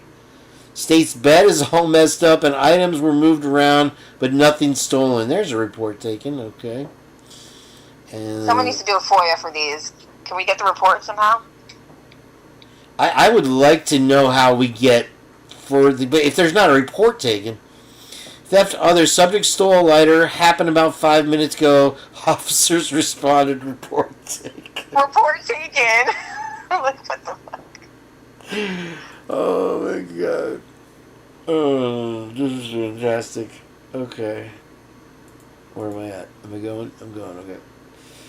Okay, archive from 7/16/2022 on Maybell Street. RP is house sitting and feels like someone is in the house. She is locked in a bedroom.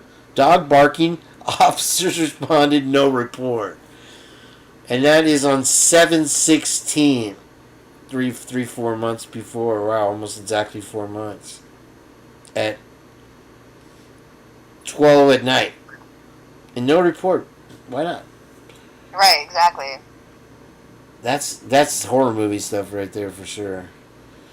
Yeah. Law enforcement calls white Hyundai RP would like it checked. Officer responded, no report. This is Post, I think, right? Hayes Street and Maybell Street. White Hyundai RP would like it checked. So maybe this was somebody trying to help the police that didn't need nobody's help. Yeah, it was after. And, but why didn't they do a report on it? Didn't they want to check that one? What the hell? Yeah, they honestly didn't need anybody's help because they knew what they were doing. And I meant to ask Ms. Potts, one question I didn't get to, is Moscow PD technically 100% in charge of the investigation and the prosecution? Or what's ISP's role? How involved is ISP? How deep and how much control do they have over it? Because I know the forensics were done in Pullman, right? And then they're always talking about ISP, but we've yet to see anyone in court from ISP, right? So that's anyway. I saw her post just a second ago. Hopefully she can. Hey, Divinations by Dawn is in here. Divinations by Dawn. I was just thinking about you. Now I know you see a song. I'm hearing. Yep. I've been around the world and I can't find my baby. There it is. Yep. That's what she always says. She does the tarot card readings, Jen. She is fabulous. Fantastic. Alright, burglary. Report a man who just entered apartment and left. Just heard someone open slider door and is not there anymore. And that's 2022 burglary. Alright, what time are we at? We're at 2:30. Okay, Jen, this is a lot of them. I have other stuff I want to play. I want you to hang out, though, because check this out. Store. I can't hear you. What? Check it out. I feel so confident commercial thanks is to Weight Loss awesome. by Hers. I'm down to my goals. My No, friends and this is family going to are all be noticing- Casper West. New video. In 2024, Oh, yeah. there were I love that significant channel. developments in this case. Let's recap all of the events from 2024 Yeah, this just as we came out. prepare I'm for the gonna trial let of a this play. lifetime Take a in little break. 2025. The Idaho Maybe murder I should do case top involving 50 instead Brian of top Koberger. 100.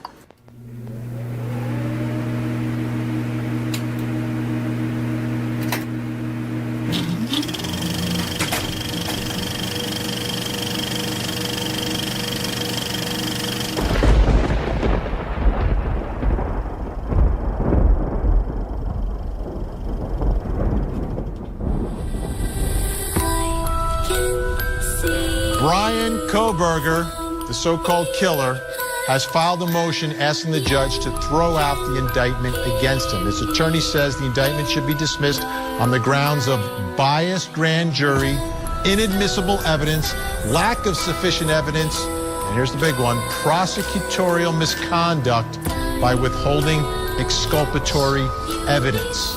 Motion.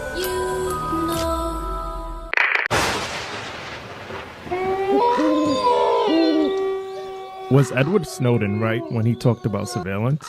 Could this be the case with Brian Koberger? Why should people care about surveillance? Because even if you're not doing anything wrong, you're being watched and recorded. And the storage capability of these systems increases every year consistently by orders of magnitude.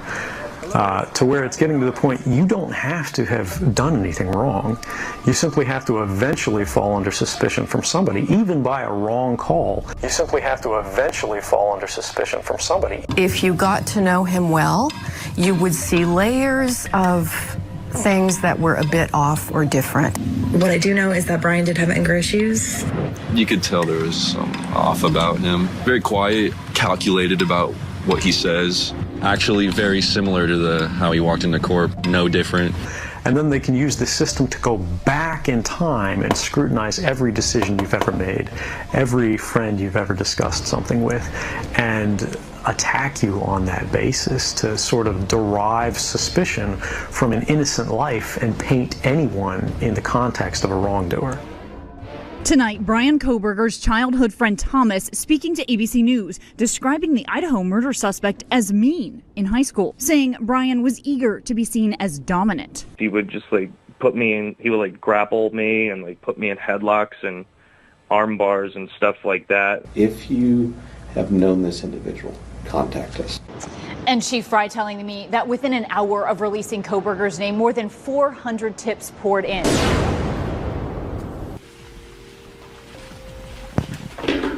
Gotti Schwartz, NBC News. Just following up on the 911 call, you said that you don't believe that's the killer.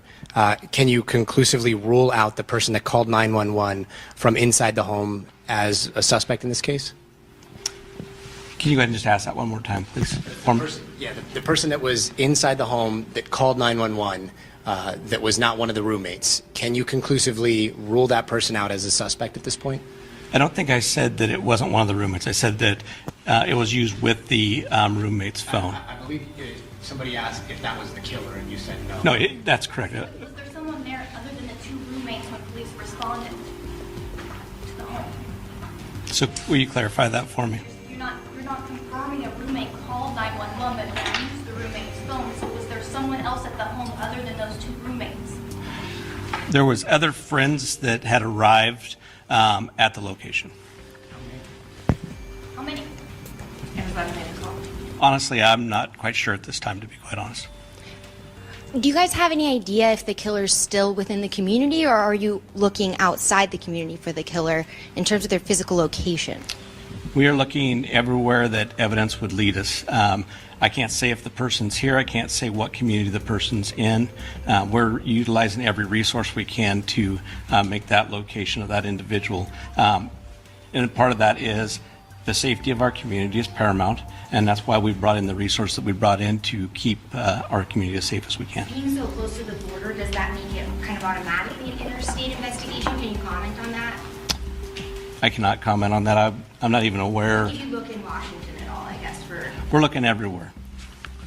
I'm going to take two more questions. That Ethan Chapin suffered a slash to the neck, but I have to say that Both of these details are in direct conflict with what the coroner had originally told us right here on this program exclusively. And also, they conflict directly with what police have said as well. In order to figure out the root, you have to look at the fruit. The University of Idaho has not produced good fruit, and there's a reason behind it that I will examine today. From murders to assaults, there's been a lot of crime going on inside of this tiny town, and almost every single incident seems to go through these three individuals.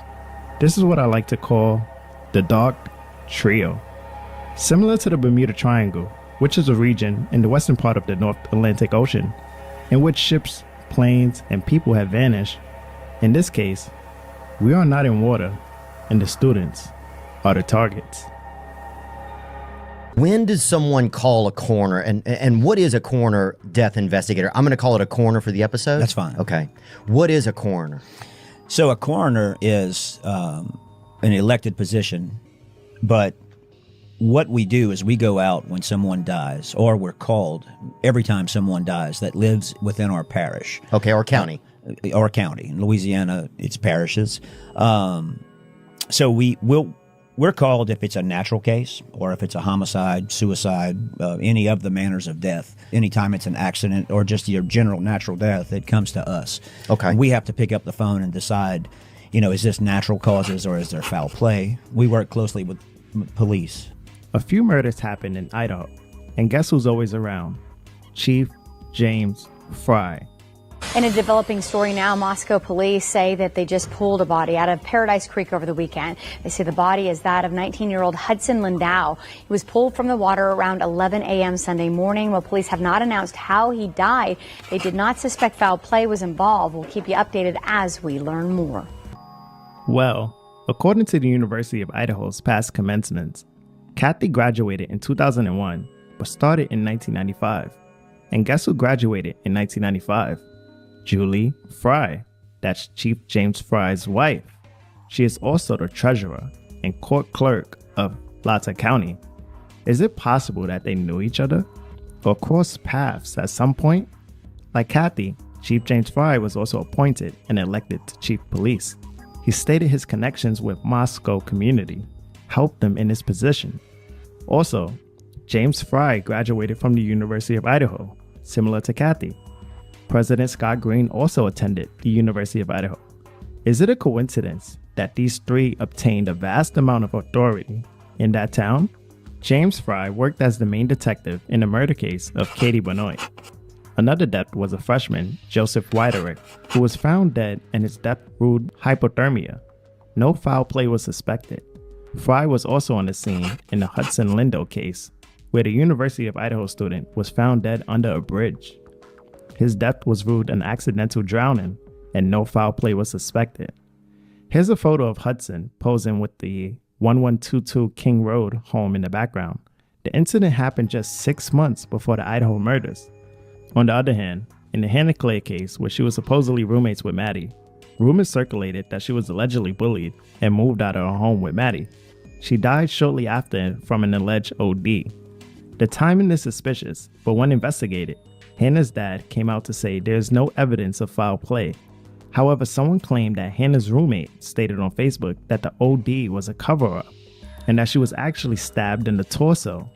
She claimed that no one believed her and thinks she is crazy. Is this all a coincidence? The point I'm making is, Fry gets on the crime scene and does the investigating. Julie keeps records pertaining to county courts, personal property, and personal records. Also, she's a treasurer, which means she is charged with safekeeping and investing county funds. Mabbitt determines the cause of death and assists the nonprofit iBank for organs. Scott Green was also appointed to his position in July of 2019. All were appointed to those positions. Scott succeeded Chuck Staben after some allegations surfaced and caused controversy. No one believed it at first, but now every man wants one. So my wife got me. And Jesus knew their thoughts and said unto them, Every kingdom divided against itself is brought to desolation, and every city or house divided against itself shall not stand. And if Satan cast out Satan, he is divided against himself. How shall... All right, I'm going to pause it right there real quick and just to talk about something I saw today. There's a movie, if you're familiar with Borat, My Wife, Good with Plow, all that, and they portray Kazakhstan as this backward, war-riddled country, when in fact there's a town, and it's called Anatis or Antonos, whatever it is. It's an anagram for the word Satan, and it's this amazingly futuristic town, and they have this pyramid, and at the top of the pyramid there is this meeting room, and it has 200 seats. I mean, this is wild. Which is exactly matching the number of fallen angels. Okay? And they have these two towers that are on either side of the pyramid that are very reminiscent of what the Zeppelins used to use to charge, or whatever that they would attach to in there. And so the gist of the video was, it was on what's that guy's name? One of those play videos like me guys. And anyway, it does seem that they're trying. That he was saying that Borat is more or less a distraction, where this is where it's all going down. It was pretty cool. If I find it, I'll play it. There's Ali G right now. So let's get back and watch a little bit more of Casper West here, and I want to play a Toes video for you guys too. So then his kingdom stand. Thank you. Good afternoon, Scott Green, President, University of Idaho. Today's news of arrest is a welcome one. It's relief to our university, our community, and our extended Vandal family. And to build on their success. Every Vandal I've talked to has a personal story. How the University of Idaho elevated them, gave them opportunities that they thought were never possible. Idaho, Idaho, go, go, go.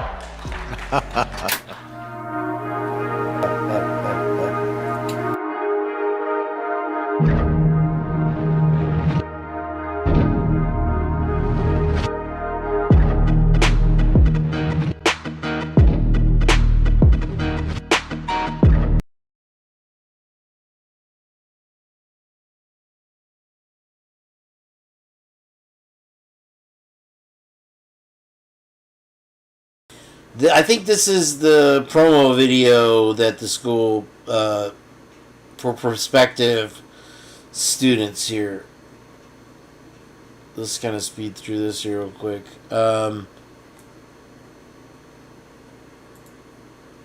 What did we just watch? What?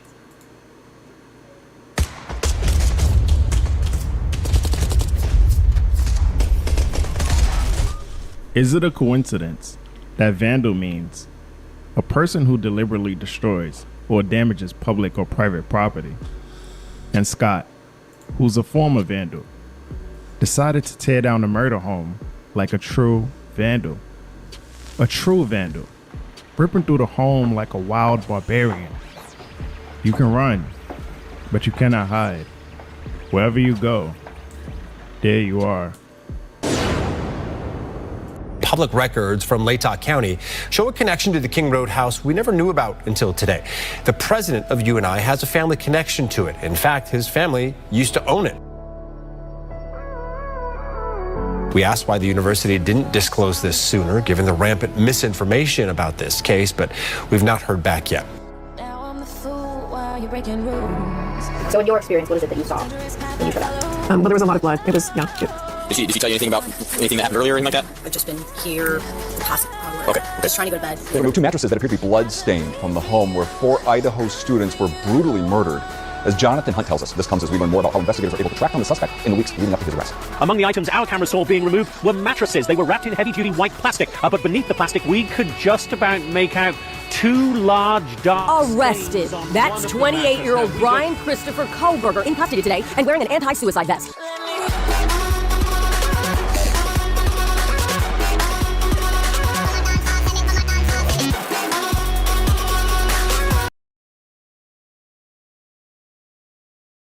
I'm going to have to pick that up on the next one because I do have other stuff I want to go to. This is a great video.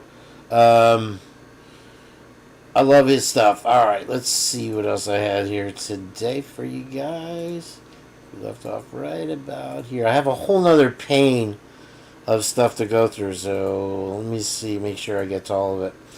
I think I might have finished this one. Jen, thank you for that. That was a kick-ass video. I'll skip over the fun stuff for today. If you didn't catch the end of this, Britt, it turns out if you out. live in This Florida, is the they have resolution to give... here. Our top story tonight, Pullman's police chief appearing in court today, accused of domestic violence. KREM 2 News was the first to report to you that Jake Opgenorth was placed on administrative leave last week. Our Connor McAvoy broke that news. Tonight, he is joining us once again with the latest on today's court appearance. Connor? Today, a Whitman County judge read a petition for a protection order against Chief Opgenorth by a woman who is accusing him of domestic violence. KREM 2 first reported the chief's administrative leave last week, with Pullman police not confirming the reason as to why or how long he's been on leave. We're choosing to conceal the identity of the woman accusing Chief Opgenorth of domestic violence. Today, in what was a scheduled protection order hearing, Chief Opgenorth's lawyer, Mark Conrad, requested a continuance for the hearing so they can have time to prepare, as he says they have not had time to do so. The woman in this case waived her right to an attorney today. Judge Libby granted Conrad's request for continuance, leaving a temporary protection order still in effect. Judge Libby also says Chief Opgenorth complied with an order to surrender his firearms and other weapons. A date is set for a next hearing on January 8th at 8:30. Now, Pullman. So anyway, yeah, he had domestic thing, I guess, or whatever, which happens a lot in law enforcement. It happens a lot around the world with various degrees of reasoning. It's very close to everything, though, isn't it? This was by Rochford, I think, here. Has been buying off scientists to study some of their unhealthiest products and recommend them as a crucial part of a healthy diet. So now, we have a brand new food pyramid where frosted mini wheats are healthier than grilled chicken. I swear. Primetime decided to dig into this little study today, and it was done by researchers at Tufts University, a safety school, and paid for by Fauci's cabal over at the NIH, the so-called National Institute of Health, NIH. It claims that foods we thought were healthy, like meat and eggs, are terrible for us, and recommends replacing them with junk food, manufactured by America's largest food conglomerates. See where this is going? Food that was actually a good video. Frosted mini wheats. All right, let's see what else I got here. Okay, we got that. All right, that's down. And here's the next one. Let's get into the other stuff here. Da-da-da-da-da. Okay. Let's see. Let's skip over it. I'm gonna have to shut it down soon. This was ironically enough something I'd pick for. I think there's music or something in it, but I'll play it anyway, just because I want you guys to see it here. Which is the window here? Yeah, no. How is that even up? Out there. No, okay. And, wow, it's huge. Sorry. Oh, that was the one I was using. I can't get to it. Let me just do a new window for it. Sorry. There we go. Dead air. Hey, clear the waiting room. Here we go. Maybe no. Still not doing it. Oh, I didn't pick which one. Hold on, wait. Yeah. Okay, let me just delete these. Sorry. I suck at this. Here we go. Alright, there's that. There's this. And one more thing to do here. Pull this up and select the window capture. Vegas. There we go. Ta-da! Kane can do it. Alright. This is funny. Kasha. Check it out, I is here with none other than my main man, Buzz Aldrin. I know this is a sensitive question, but what was it like not being the first man on the moon? Was you ever jealous of Louis Armstrong? He was Neil Armstrong, and no, I was not jealous. He was a very, very qualified person. Yeah. So, when you arrived on the moon, was the people who lived there very friendly, or was they scared of you? There was absolutely no thought of encountering any living being whatsoever. Do you think man will ever walk on the sun? No.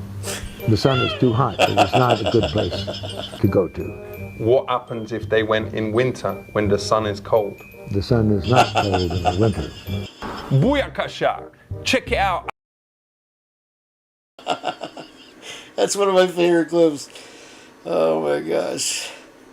That's even better than the Trump one. Okay, so this Hey, check this out. So I stopped buying random lotto tickets and started doing this instead. This was, you might have missed this one. It was a live feed I picked up on. JSO will begin an internal investigation of Boston. The following is a summation of facts which support Boston's arrest. On December 26, JSO officers were dispatched to a domestic dispute at Boston's residence. Officers gathered evidence that during an argument, Boston grabbed the arm of the victim, a domestic family member. When Boston grabbed the victim pulled away, causing the victim to fall to the ground. The victim was not injured. Boston suffered a laceration to his arm. Based on the totality of the circumstances, Boston was arrested by the integrity detectives for domestic battery. They love that word totality, don't they? P-Fox, Ali G is Borat. It was his TV show before. So it's just this snarky, tongue-in-cheek, and he would interview Trump. He interviewed so many people, it's unbelievable. But he never stopped being funny. I think this is my channel analytics. Yeah, okay, there we go. That there, and then let's see. That's a trigger warning. To the right, watch to the right. Yeah. I'll play it one more time. You can see they were trying to break into this house and got snarked.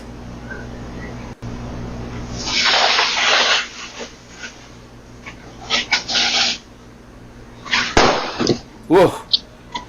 Oh yeah. That good on the homeowner, you know? Good on the, he took the asphalt temperature challenge. No, they found a leather that was very pliable, very soft, and very durable. And I don't know whether it was because of the writer Jim Nichols, who wrote the commercials for Chrysler for me at that time, he wanted to find a word that sounded sort of elegant, that I could say with a little verb, you know. And so Corinthian. No, they found a leather that was very... Corinthian leather. How many cars did that sell, those Chrysler New Yorkers back in the day?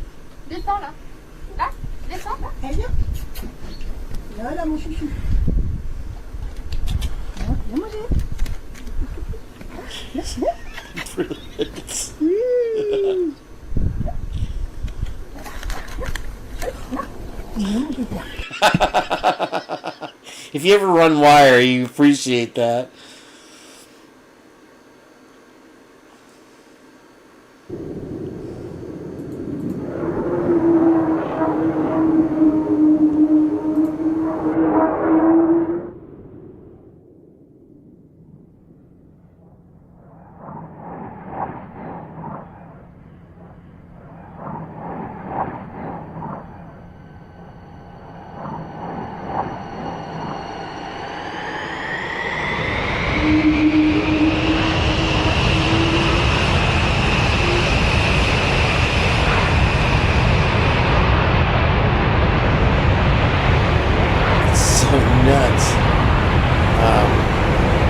So that's an F-35 jet fighter from the Air Force.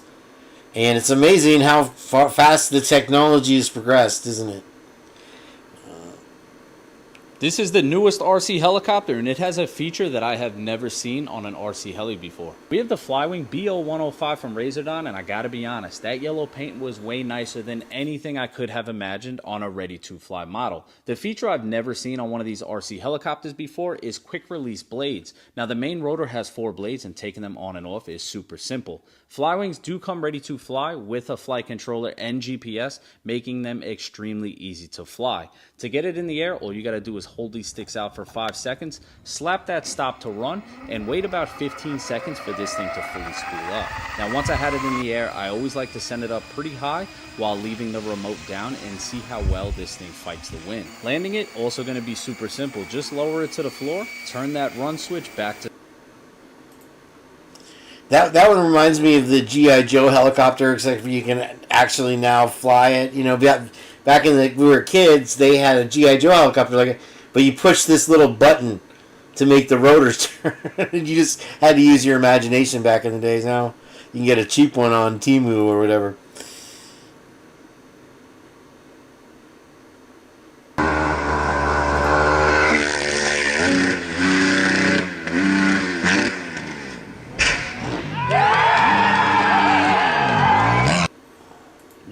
I'm not a motocross guy or motorcycle guy or anything, but that just looked awesome. Apparently it's... Hey, how you doing? Is this Special Parking? I'm Chris with No Tech. I'm here to check the flux capacitor. Are you Marty? No. Dr. Brown tell you I was coming? Okay. Just pick a spot out? Yeah. Okay, thanks. Totally hey, how you doing? Is this Special Parking? I'm Chris with... Okay, this is in Clearwater. Oh, Spokane, Washington. There was a deadly police shooting in the Garland district there, I guess. Spokane, Montage, whatever. Okay, and so this one.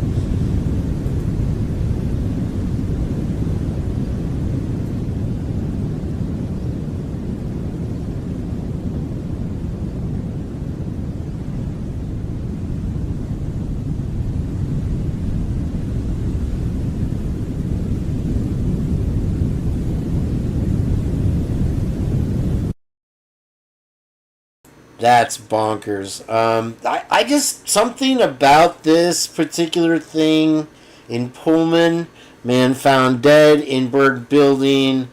They're investigating. Play the video. Zang fans, get ready to hoop it up. The Zangs are back for the 2024 season. In Pullman, police are investigating a deadly fire on College Hill from this morning. This happening on Maple Street near Kamaikan Street. Firefighters got the call around 7 this morning, finding the body of a man who they say died in the fire. Investigators are looking into whether the building was legally allowed to be used as a residence. They found cigarettes and electrical extension cords in the building, but it wasn't immediately clear what caused the fire. Seems interesting. Let's see how that turns out. There is a... This was just an example of how they try and scare you, how they get you. It's an underwater volcano that erupts quite frequently, and they're allegedly issuing a warning to the West Coast. The thing is that once you read the article, you realize that this particular, it's off the coast of Oregon, is not it doesn't send up a big plume. It just kind of lava flows out, and it's about to erupt. I just thought it was interesting in that respect. Again, thanks to Ms. Potts for being in tonight. That was fantastic. My favorite shows. I love this. Calls in her big brother.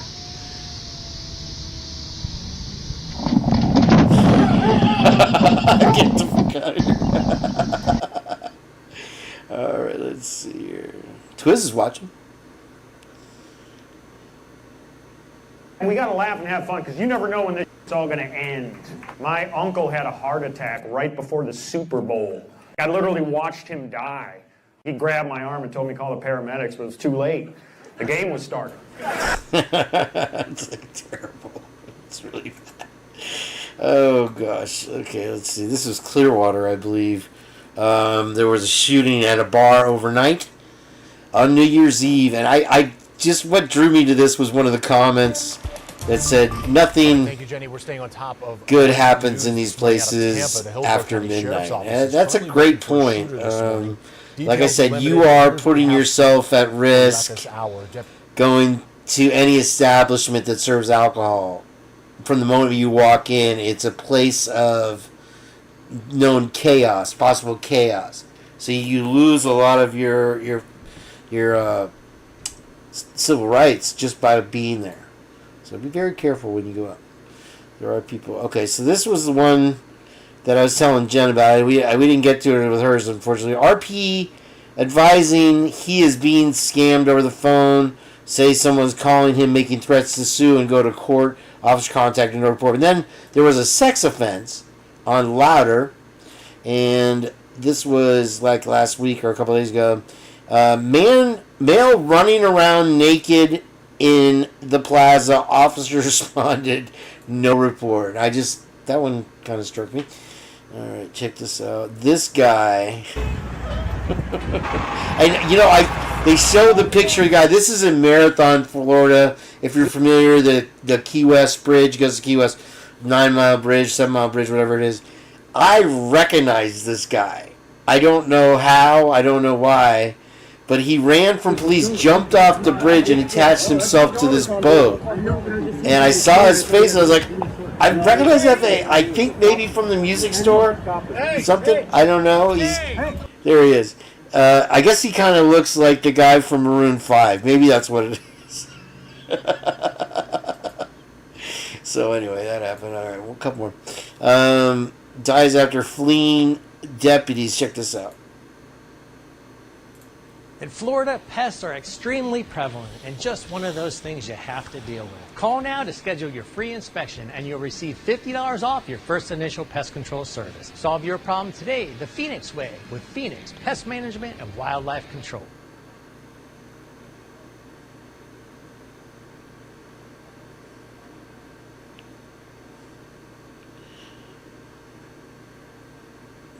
So that's right down the road from East Seminole. And he was in St. Pete trying to flee the police at like 120 miles an hour. And I thought that was a report. I'm sorry. Whatever. That's Florida. What do you want? Okay. So I guess you guys are freezing cold. We're getting a little nip of the Arctic air. Right now it's getting down to the 40s. Was captured at a harbor in Greece, where a young American tourist defied a lifeguard's warning to save a life, when a tiny kitten accidentally fell into the water, struggling to stay afloat.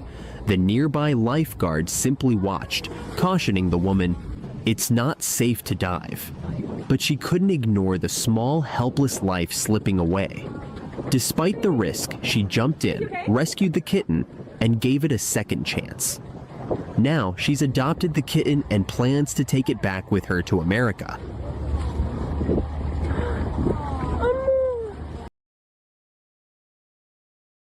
That poor kitty. Okay. All right. Last one before we get to toast. Oh, that feels like a bait. Oh my God!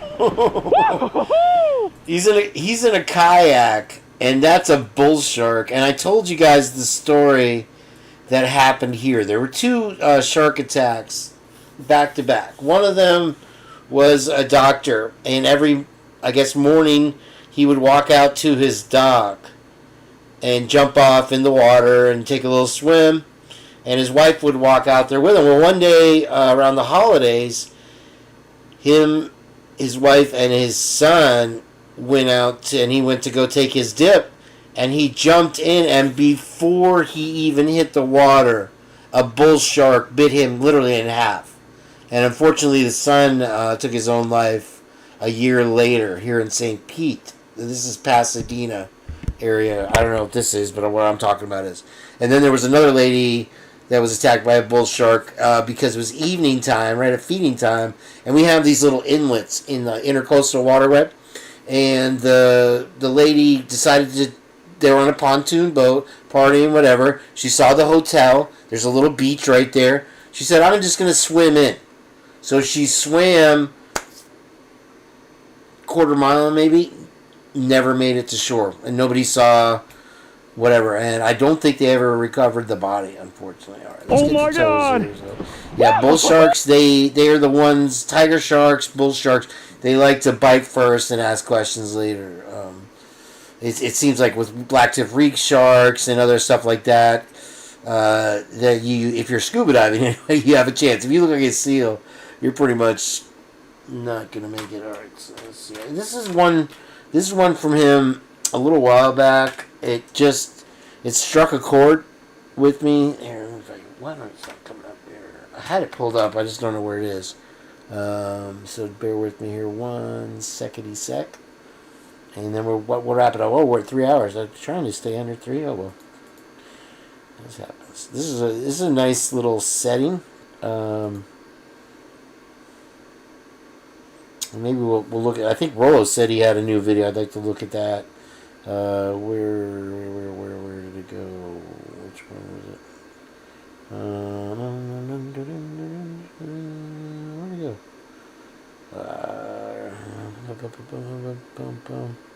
Maybe let me check Rollo's. The gentleman was a short. It wasn't a short.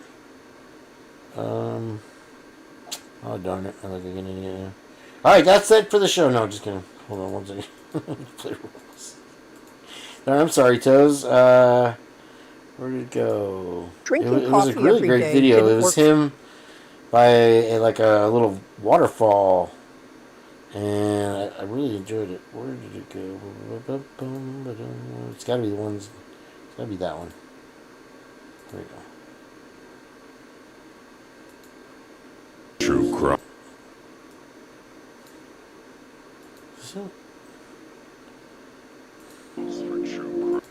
I swear I saw someone. It's not that one, darn it. Okay, well, sorry. Let me just get to the next. It's probably in my history, but.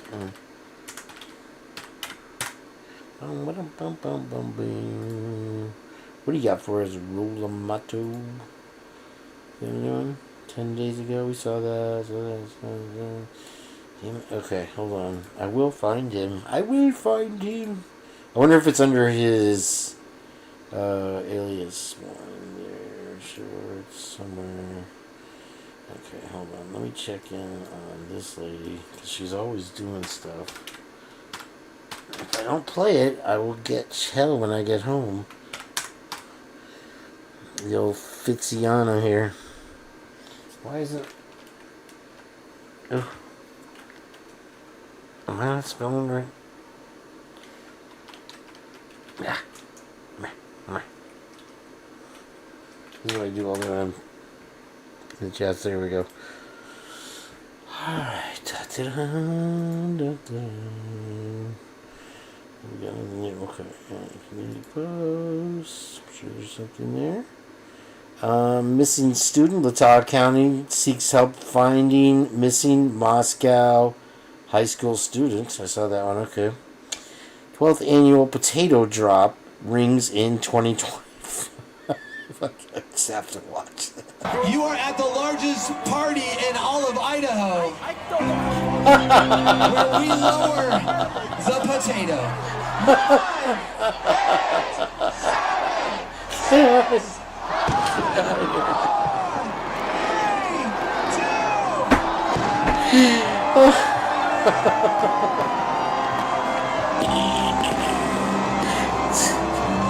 Oh my god, to the potato rehale. That is freaking hilarious, Heather. Thank you for that. Oh, good lord. What else we got? Miss Potts. 4. Okay, so this was the one I missed. Dun, dun, dun. If you a welfare missed check it here, I'll turned play into a this. gruesome discovery in Pierce County on this New Year's Eve. Deputies say they found 4 dead adults inside a home near Graham, and they're still investigating tonight. Good evening and thanks for joining us for Fox 13 News at 10 on this New Year's Eve. I'm David Rose. And I'm Matthew Smith. Sabir has the night off. Well, neighbors are reacting as an investigation is launched to get to the bottom of these deaths. Fox 13's Nia Wong has been talking to those neighbors and investigators. So, Nia, what are you learning so far? This wasn't the first time deputies were called about this home. Investigators say they were called to come out to do a welfare check just a couple of days ago. There wasn't enough information at the time, but that all changed this morning. After deputies entered this home for a welfare check just before 11 in the morning. Family members hadn't been heard from in a while, so we came out to the home, and upon entry, a deceased male and female were located. Deputy Carly Capetto says they had enough reasons to ask for a search warrant that eventually led them to 2 more bodies inside the home. This is devastating and not something that anybody would have to want to deal with during the holidays. She says it's unknown when these people died or their relation to each other. My wife told me this afternoon, so when I got home around 3:30, this is what I came to. This neighbor, who didn't want to show his face on camera, describes this as a tight-knit community. He says he knew the people living in the home. I pass them by, getting the mail, say hi and trick-or-treating and stuff like that. As investigators worked all day and through Tuesday night trying to find out what led to the deaths. It's just a sad thing to see this happen in our neighborhood. Deputy Capetto says this serves as a sad reminder. The holidays aren't always a happy time for everybody. We should be checking on our loved ones and our family members and ensuring that everybody is... Anyway, yeah, so Dinky had a comment that struck me. It was definitely probably have to look into this one also as well. Just the number and I guess the proximity or whatever, Seattle. So let me see what else I skipped here. I know I had one more. Workspace, Vegas, video details. Let's go to this one. Let me see if I jumped over. Oh, that was a good one. Yeah, secret basement. I played you guys, if you weren't here in the beginning, this is where my thing went wonky. Let's end on a good note here. And let me change this to that. That's nice that you can do this now. Ding dong. There you go. Capture audio. Yep. Alright. Good things. Let's end on this one here, and I'll let you guys go. Thank you, everybody, for being here. Thank you, Miss Potts, for being my guest. Jen, always amazing to have you. Thank you. Hey, what are you doing?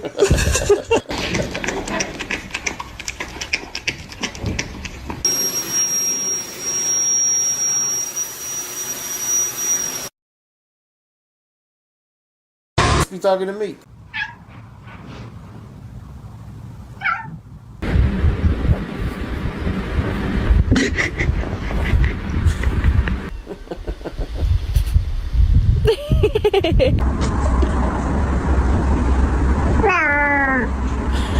What's up? Hey, what's up?